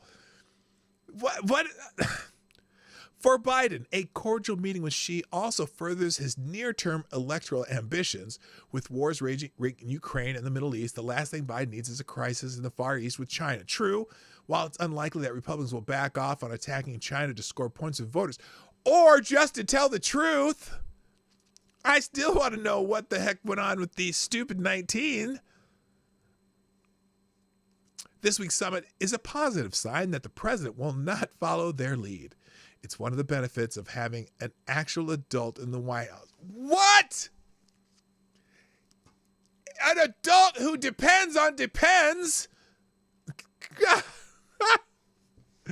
An actual adult in the White House? Were we concerned about trying to attack Taiwan under the former guy with the funny hair? Was his unpredictability maybe a feature as opposed to a bug? Huh? Holy shit. Still, for all the positive ways out of the Biden-Xi summit, we shouldn't get too ahead of ourselves. Yeah, you probably shouldn't, because Biden's approval rate is in the shitter. China and the United States remain rivals, and that is unlikely to change. Issues like Taiwan, which has a presidential election in January, the South China Sea, trade, and economic competition are not easily reconcilable and will remain flashpoints in Washington and Beijing for the foreseeable future. Yeah, because it's always that. There's nothing new.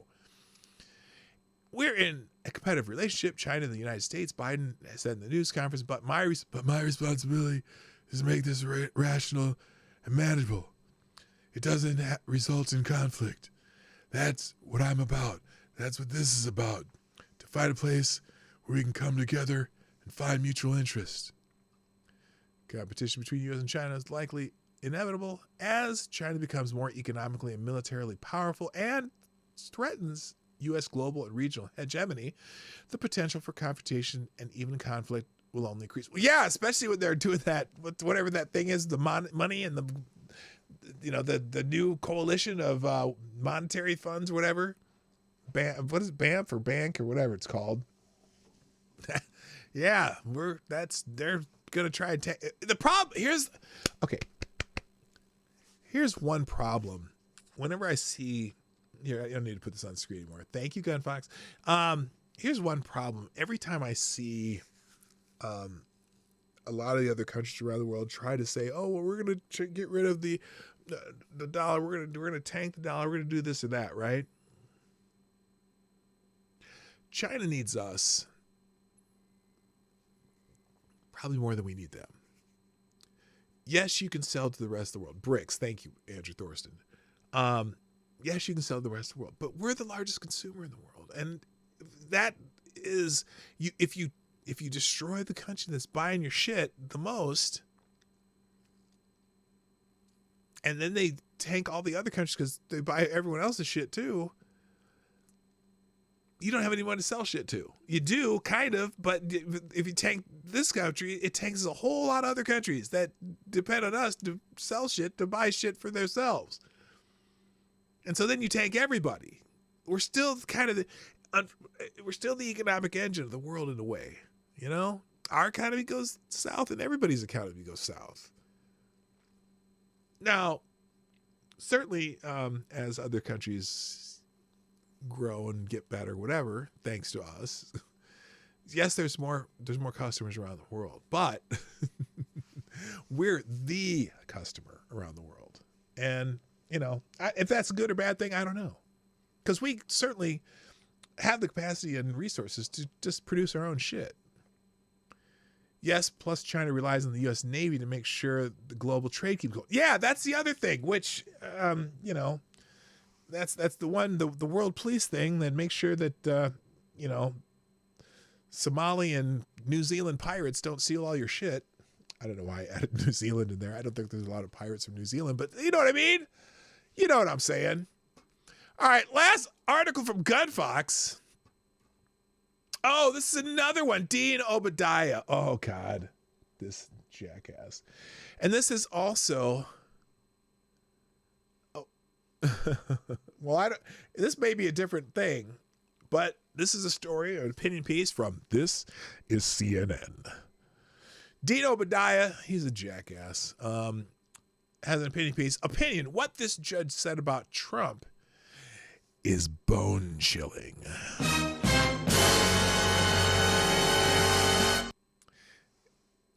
Editor's note, Dean Obadiah, a former attorney, is the host of SiriusXM Radio Daily's program, The Dean Obadiah Show. Follow him on Threads. Oh my gosh, they're getting rid of... You know what Threads is, right? Threads is the meta version of Twitter, basically. That Instagram is pushing on me all the time because I do a lot of stuff on Instagram. Yeah, Threads is that. Let's see. A Colorado judge ruled that. Oh, this is the same thing. This is the same thing. This is Dean Obadiah's bitching about the same shit that Sarah Wallace did in Colorado. A Colorado judge ruled last week that former President Donald Trump engaged in an insurrection on January 6, 2021, as defined by Section 3 of the U.S. Constitution's 14th Amendment. Really? Hold on. There's a definition of insurrection in Section 3 of the U.S. Constitution? I didn't know that because I don't know how they defined it. Hello, those ain't real, dude. She didn't disqualify Trump from the state's ballot, however, finding that the insurrectionist ban on the 14th Amendment does not apply to U.S. presidents. Everything else about Trump in her ruling was bone-chilling. District Judge Sarah Wallace wrote that Trump had played a role in this insurrection, quote, through incitement, end quote, of the crowd during his infamous speech at the White House ellipse. Really? I'm gonna go and protest, let your voices be heard peacefully and patriotically. She gave examples of such as Trump telling his supporters some 20 times before the January 6th attack to fight, and goaded his supporters into actions with lines like, "You will have an illegitimate president. We can't let that happen." Okay. Such incendiary rhetoric, the judge noted, coming from a speaker who routinely embraced political violence. Give me an example of him embracing political violence. Give me an example of him embracing political violence. And had inflamed the anger of his supporters leading up to the certification, was likely to incite imminent lawlessness and disorder. Oh, you mean the people who eventually did go into the Capitol building, then walked around and then left after a couple hours of milling around and taking photos and selfies with the officers? Is that what you're talking about, inciting imminent lawlessness and disorder? Is that what you're talking about? Oh my God. At the time the 14th Amendment was ratified, an insurrection was understood to refer to any public use of force or threat of force by a group of people to hinder or prevent the execution of law. Except they were there to protest, and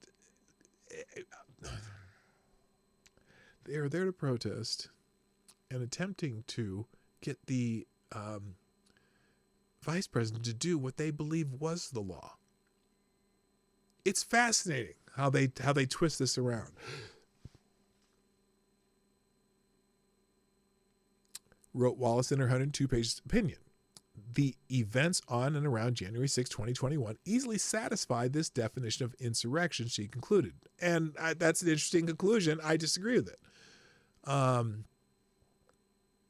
lawsuit before Wallace to try to keep Trump off the ballot under the 14th Amendment was filed in September by 6 Colorado voters, but Wallace did not disqualify Trump from standing for election in the state, writing that for whatever reason, the drafters of the Section 3 of the 14th Amendment of the U.S. Constitution did not intend to include a person who had only taken the presidential oath. That seems to fly in the face of reason. It's hard to believe that the framers of the 14th Amendment sought to disqualify from the ballot members of Congress, but not a president who engaged in an insurrection. Well, how does a president engage in an insurrection? He's the president. Thankfully, the attorneys for the plaintiff has said they will appeal this part of the ruling to the Colorado Supreme Court. Putting aside the legal issue, we should all heed Wallace's warnings about how dangerous Trump is. Oh, he's so dangerous. As she wrote, Trump has consistently endorsed violence, intimidation as not only a legitimate means of political expression, but as necessary, even virtuous. Again, when I endorse violence and intimidation as a legitimate means of political expression? How so? Any more than Dan Goldman? And then Dan Goldman should be in jail for what he said, right? Saying that a former president should be eliminated? I mean, that's rhetoric too, right? Is that violence and intimidation? The judge couldn't be more correct. Trump has a documented history of embracing violent rhetoric that has led his supporters to threaten or commit acts of violence from his 2016 presidential campaign to today. What are you talking about? What are you talking about?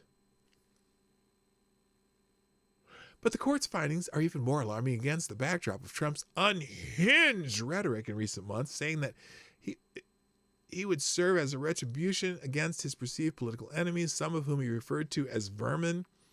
A former president also has made statements indicating that he might be poised, if he returns to the White House, to weaponize the government against those who oppose him. Oh, because I'm just curious. You mean holding people accountable for the illegal things they did?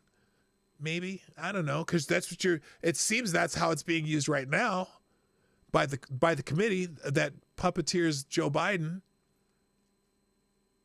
I would hope that if he becomes president, he doesn't necessarily waste all his time on that.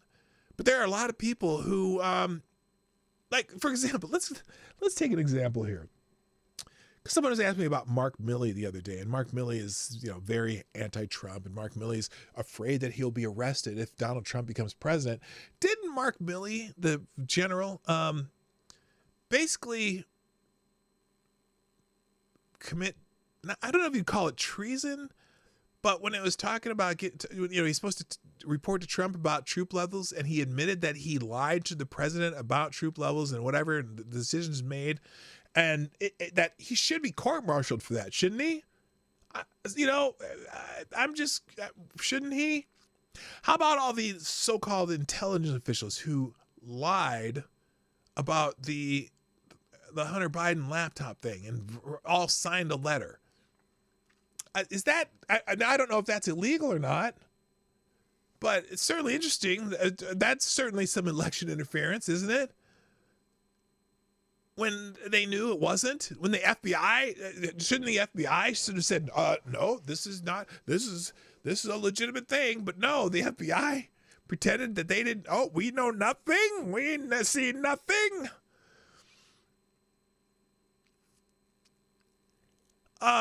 Taken all together, this paints a deeply frightening portrait of a man who could be willing to use any means available, possibly including violence. Again, what are you talking about? To achieve his personal and political ends. Just as worrisome, Trump has defended those who have committed some of the, this is a narrative that they're running with right now. Okay.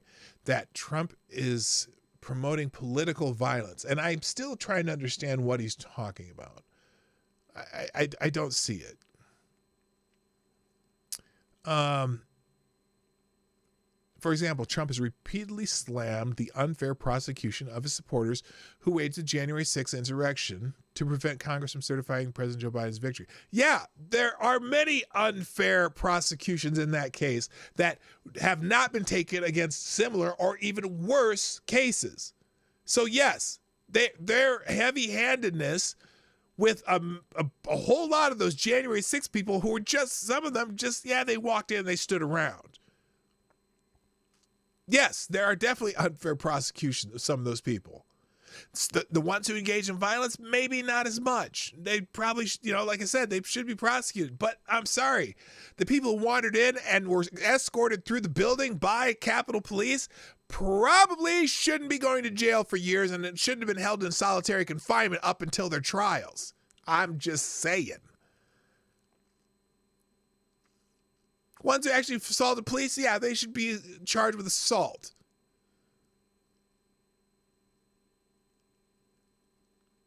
Biden's unfair prosecution of supporters who waged a January 6th insurrection to prevent Congress from certifying President Joe Biden's victory, and he vowed to pardon a large portion of them. Good! Absolutely. Some of them should be pardoned because they didn't commit any violence. They were just there. Trump's promised to pardon those who engaged in this attack. No. No. The ones who did not commit violence because they were there to protest, they should be pardoned. The ones who committed violence probably should not be pardoned. He didn't say all of them. In fact, your own sentence here says he vowed to portion a large portion of them. Well, maybe you should go look at which ones might be worthy of pardons. The grandmas that were forced to plead guilty, that were just there,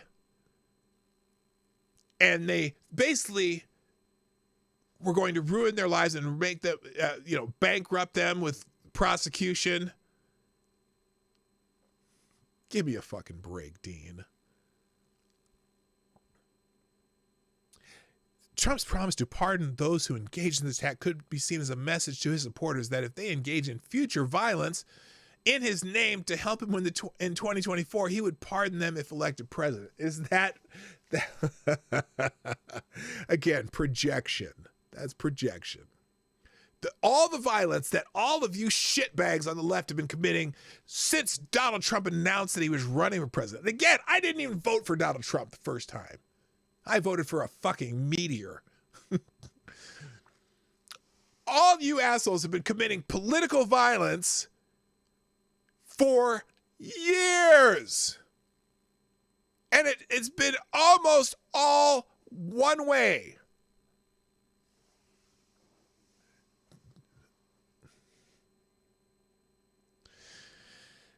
All of this is why Trump's recent ratcheting up of dehumanizing rhetoric directed at those who oppose him is truly dangerous. Some of the most jarring comments include Trump at the March gathering of conservative activists at CPAC convention when he told the audience, "For those who have been wrong and betrayed, I am your retribution." Later in that speech, Trump listed his political enemies, from Republicans in name only, presumably referring to Republicans who do not support him, to globalists, quote unquote, you know what he thinks that stands for, to what he called the fake news media. He then vowed that if he wins, we will liberate America from these villains and scoundrels once and for all. Retribution and liberation of a nation from political opponents is not something heard before in American politics. Are you sure? Let alone from a person leading the 2024 field for the GOP presidential nomination. You've probably never heard that on the GOP side. I bet you heard it on the other side once or twice. In other words, Trump is conditioning or even arguably radicalizing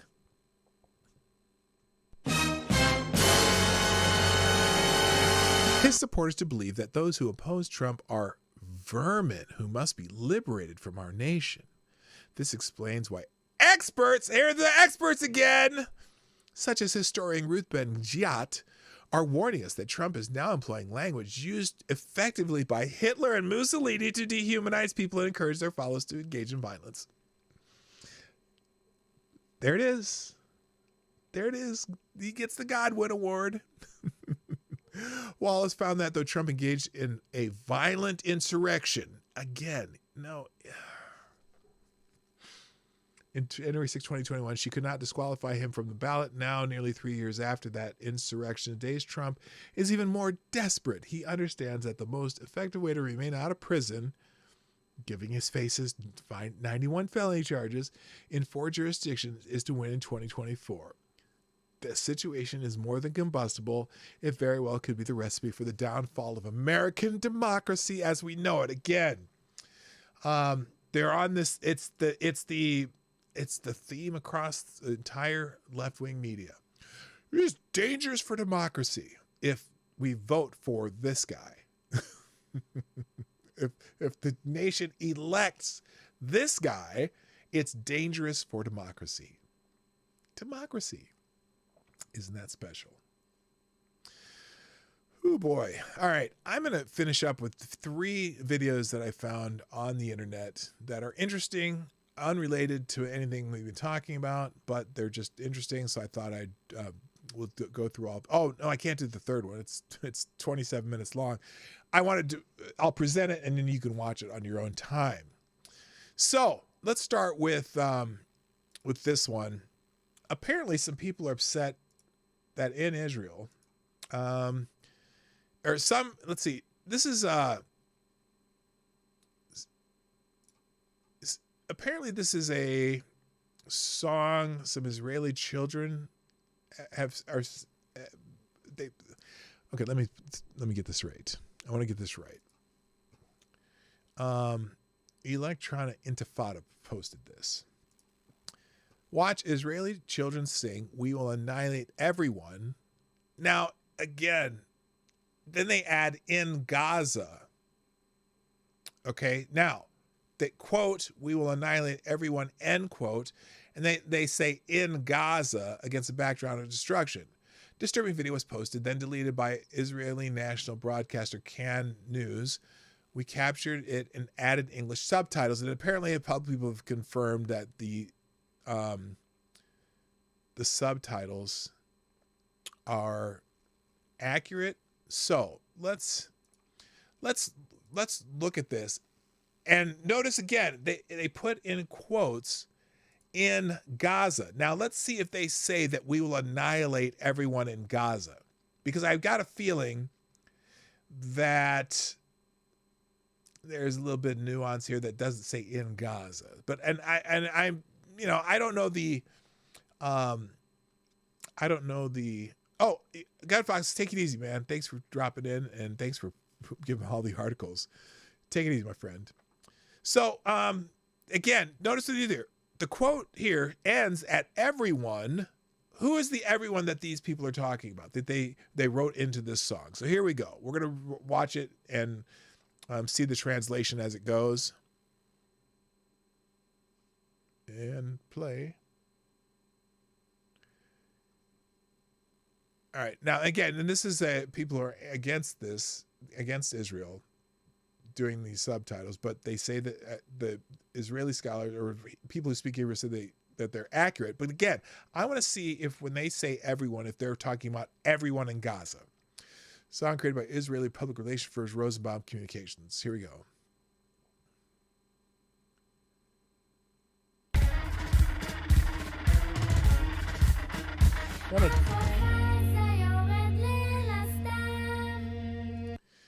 Autumn night falls over the beach of Gaza. Planes are bombing. Destruction.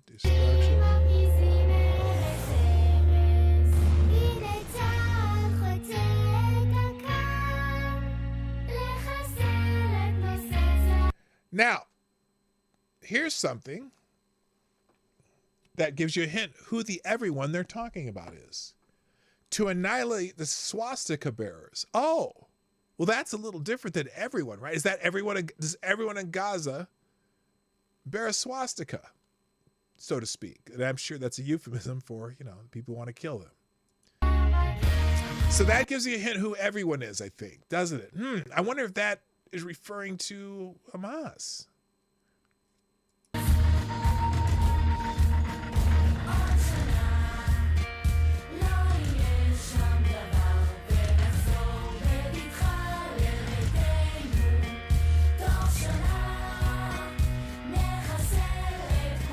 We'll night everyone, and then, okay, Interesting. Now that's an interesting cut there, and we will annihilate everyone and then we'll plow our fields. Now again, remember the translation here is being given by anti-Israel people too. So I want to make sure we understand it. I'm not a fan of this, using kids for this necessarily. But I have to laugh because some of the people complaining about this are talking about how, oh, you're indoctrinating children to hate the people of Gaza. Well, maybe Hamas, but I'm sorry. What do the schools in Gaza teach? That the Jews should be eliminated. So tit for tat, maybe, I don't know, but I'm curious about this. But again, also the everyone who bears the swastika. Remember, that's who the everyone is in the beginning of the song. It is absolutely disturbing having kids sing this.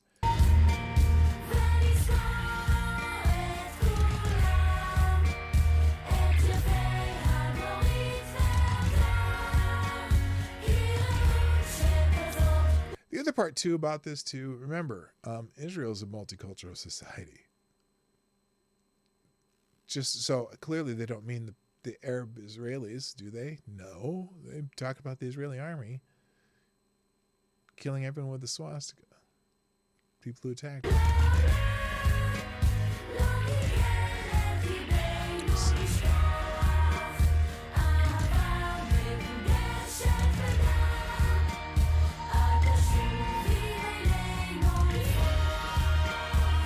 So I'm wondering if they're talking about the hostages there. You'll return and bloom amongst us.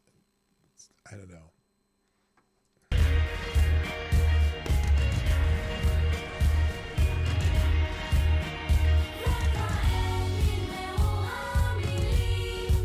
We have now run out of words. Could that be interpreted as enough talk? Kill the dummies who, bastards who attacked us. I don't know. We've run out of words, or we're done talking.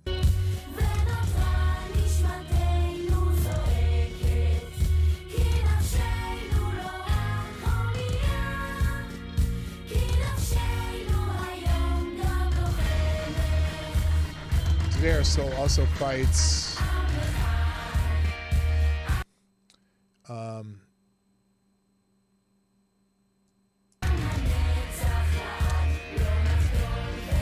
so we won't stop protecting our homes.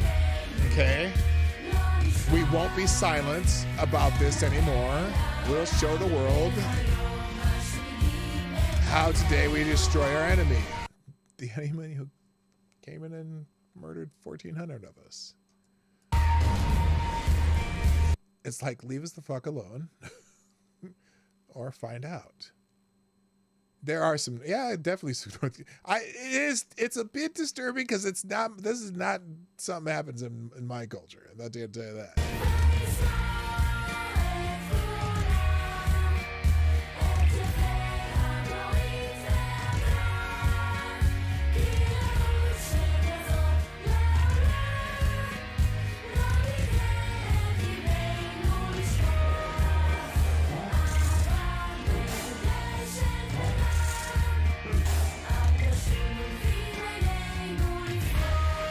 And I'm wondering if they were talking about the Israeli soldiers when they say that, you'll return and bloom amongst us, the people who went out and avenged this or whatever. I don't know. I'm trying to understand the song.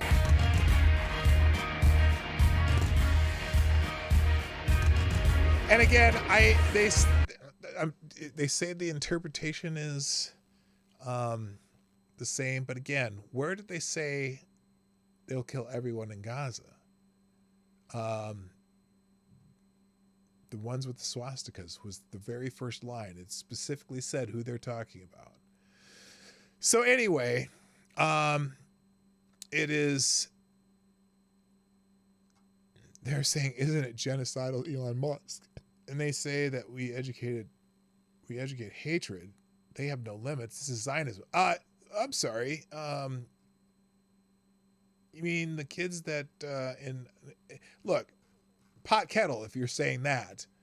If you're saying pot kettle about who educates their kids to hate the other, it's interesting because there is certainly I don't know if there's a whole lot of Jews in Gaza. I know there are certainly Arabs in Israel, though, and Christians and all kinds of people. It's multi. Again, Israel is the multicultural one here.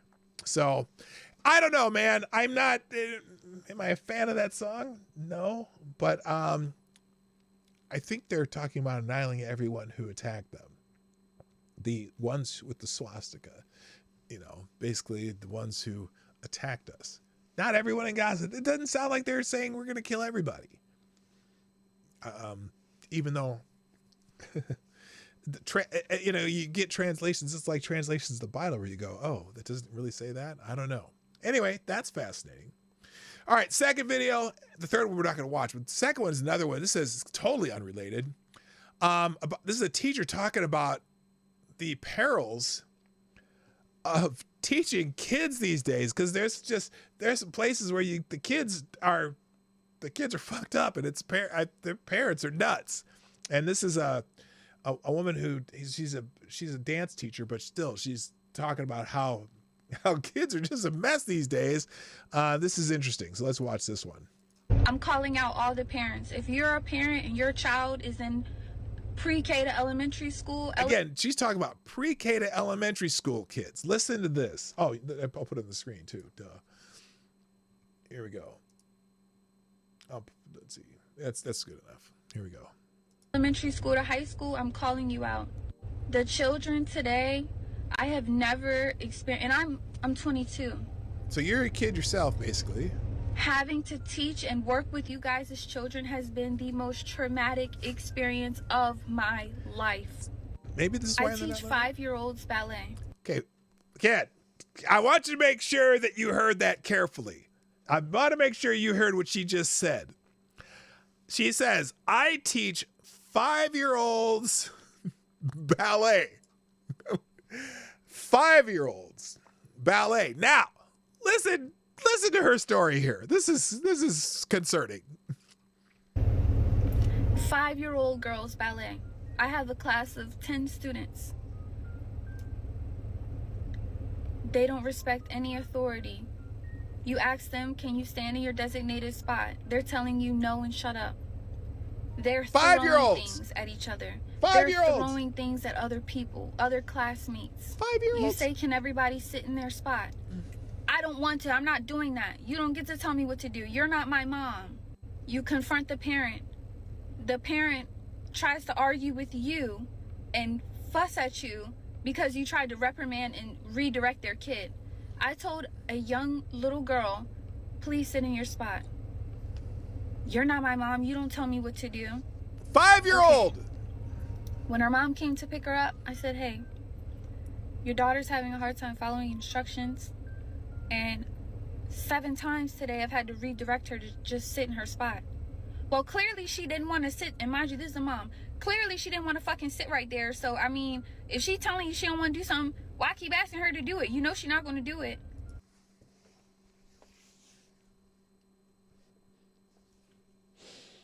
Now, I don't know. And I know this is, what am I going to say here? What's going on where we suddenly in our society have decided that kids should have autonomy and make decisions for themselves? Kids who are not able to do those types of things. And is it a symptom, or is it the fact that maybe as generations have gone by, that we've gotten easier and easier and always trying to please the kids? I'm sorry. I know that when I was a young child, that if a teacher said something to my parents that I was doing something wrong,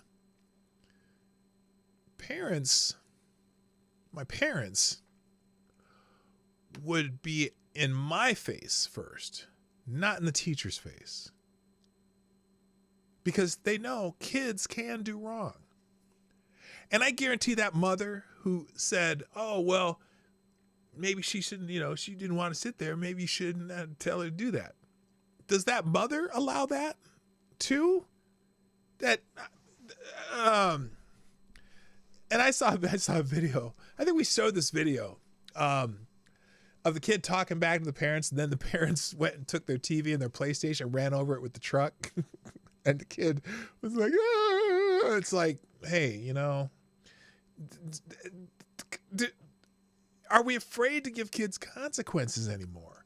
Or in this case, she didn't even care about the kid had consequences. She blamed the teacher. Well, maybe she didn't want to sit there. Maybe you don't need your kid in my class. That's where I would be. Anyway, we'll finish this. What world do we live in? Like, what in you guys' brain as a parent says, my kid not following any directions is a great thing. It's not that serious, and y'all don't have a right to tell her what to do. It's sad. It's sad. It's really, really sad. And another thing that's heart-wrenching is horrifying. It is horrifying. Your 5-year-old daughters are asking to listen to Pound Town and Ski Yee. Your daughters. Okay, this must be a hood thing, but Pound Town is like just some nasty music with some nasty ratchet hoes. $5 she teaches black. Well, she does teach. Obviously, she does. And ain't no suburb girl asking to see Pound Town. But yeah, I mean, clearly this is a hood. But even then, there are parents that are just like, you don't tell my kid what to do. You don't ever say nothing to my child. It's like, bitch, keep your kid at home and teach them yourself. 5-year-old daughters are asking, can we hear Pound Town? I'm playing them Princess Tiana ballet music. Okay, so anyway. Oh boy, oh boy, oh boy. Yeah, and there's a lot of people talking about this. Is from a friend of mine, a Twitter friend, I should say. She's talking about elementary kid. Now imagine high school. Ask me again why teachers are exiting public school education. I've been cursed out and threatened by parents when I tried respectfully to address their children's behavior. When voicing complaints to previous principals, they sided with the parents. Students then came back to me the next day worse than before. And and that's probably why kids can't read, because their parents let them run amok, run wild, and whatnot. All right, now I'm ending the show, but before I do that, I am going to leave the morning report from JJ Sefton for lots of updates on many things. The Israel at war, a grenade. Oh, okay. I do have one more report. Let me do one more here, because this one is crazy. There's this whole little thing happening in the Middle East. Hello, Brent Hayes. Is really causing some bad shit to happen here. By the way, I was over in South Minneapolis yesterday. I was buying a piece of furniture from someone off of Craigslist, and I could hear one of those Palestine rallies, free pre-Palestine and from the river to the sea and all that shit. Every bit of it. I was tempted to go over there because it was probably 8 blocks from where I was, but you could hear the entire crowd yelling. And I was like, God, I would hate to live here and have to hear that shit every day. But anyway, this is kind of symptomatic of what's happening with this thing. Is there's more threats to, there's a lot more threats to Jewish people around the country right now. And in this case, state police reportedly found a grenade Sunday morning on a utility pole across the street from an ultra-Orthodox synagogue in Lakewood, New Jersey. Police shut down the area and called the bomb squad for determining the grenade looked real. The Lakewood Scoop reported threats against Jewish communities are insane. Aviva Klumpus, a co-founder of Boundless, said on X. She also posted a photo of the grenade.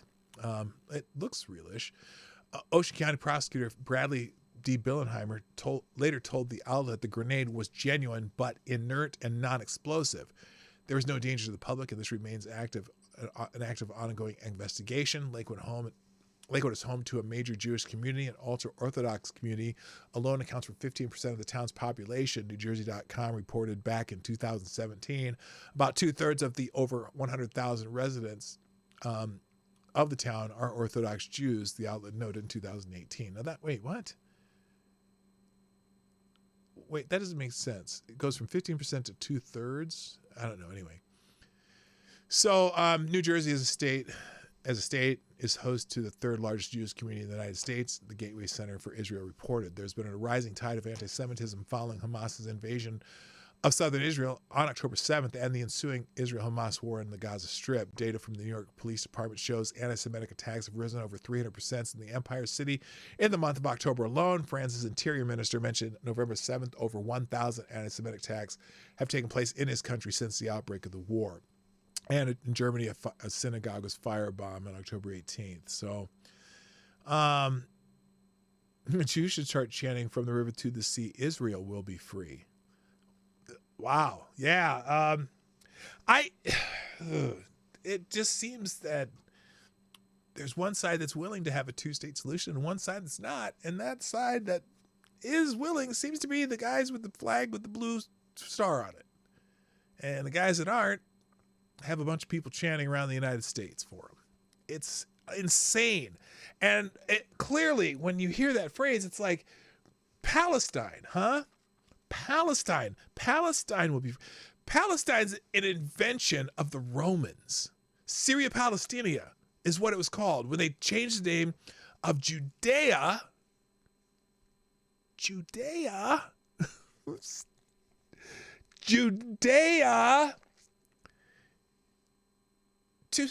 Syria Palestina.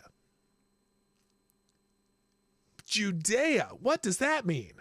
Wow. It's almost as if there's more of a history than since 1948. And the other thing is, Syria Palestina, a Roman name. Why would Palestinians have a Roman name? That's interesting. So, clearly, there's more history to that region than there seems to have been since 1948. But they adopted the name Palestinians in like the middle 60s.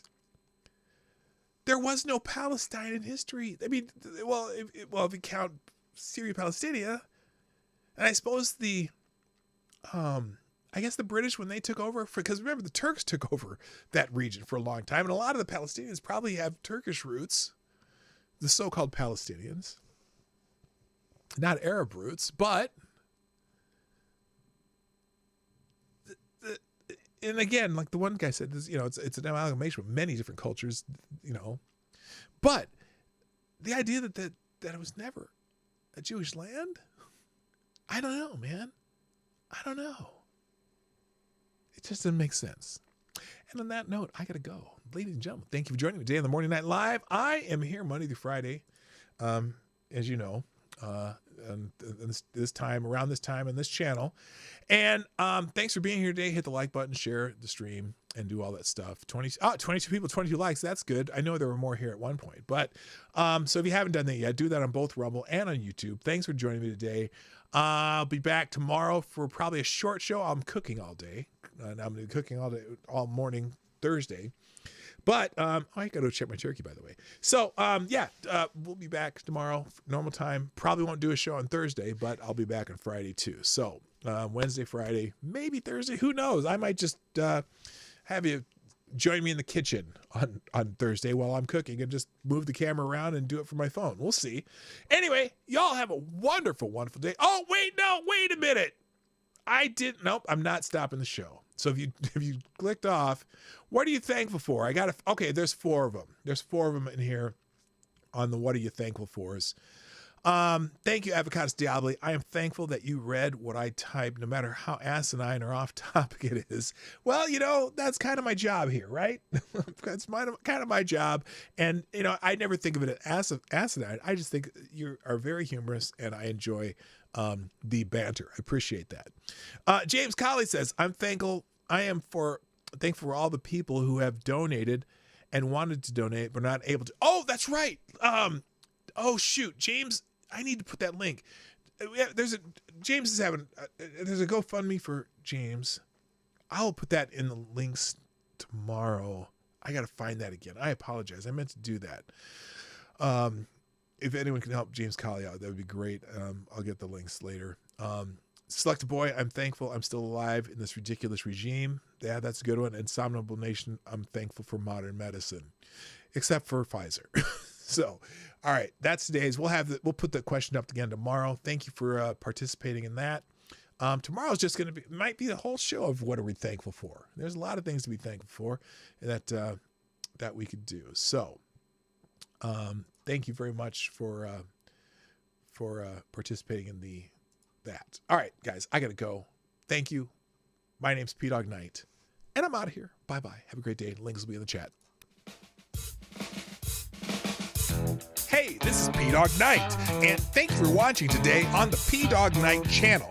If you have an observation or remark you'd like to make about this video or my channel, I absolutely welcome you to write it in the comment section down below. I really look forward to hearing from you. And before you go, if you like what you saw but you're not already subscribed, please make sure you hit the subscribe button and definitely click that bell that pops up afterwards so you'll be notified when I post new videos or when we go live. I broadcast my live show, The Morning Night Live, Monday through Friday at 10 o'clock Eastern, 9 o'clock Central. A special thank you to all the supporters of this channel who share our videos on social media and who make donations through Streamlabs, YouTube, Venmo, and Cash App, which are all linked in the description down below. Thanks again, and until next time, I'm P-Dog Knight, and I'm out of here.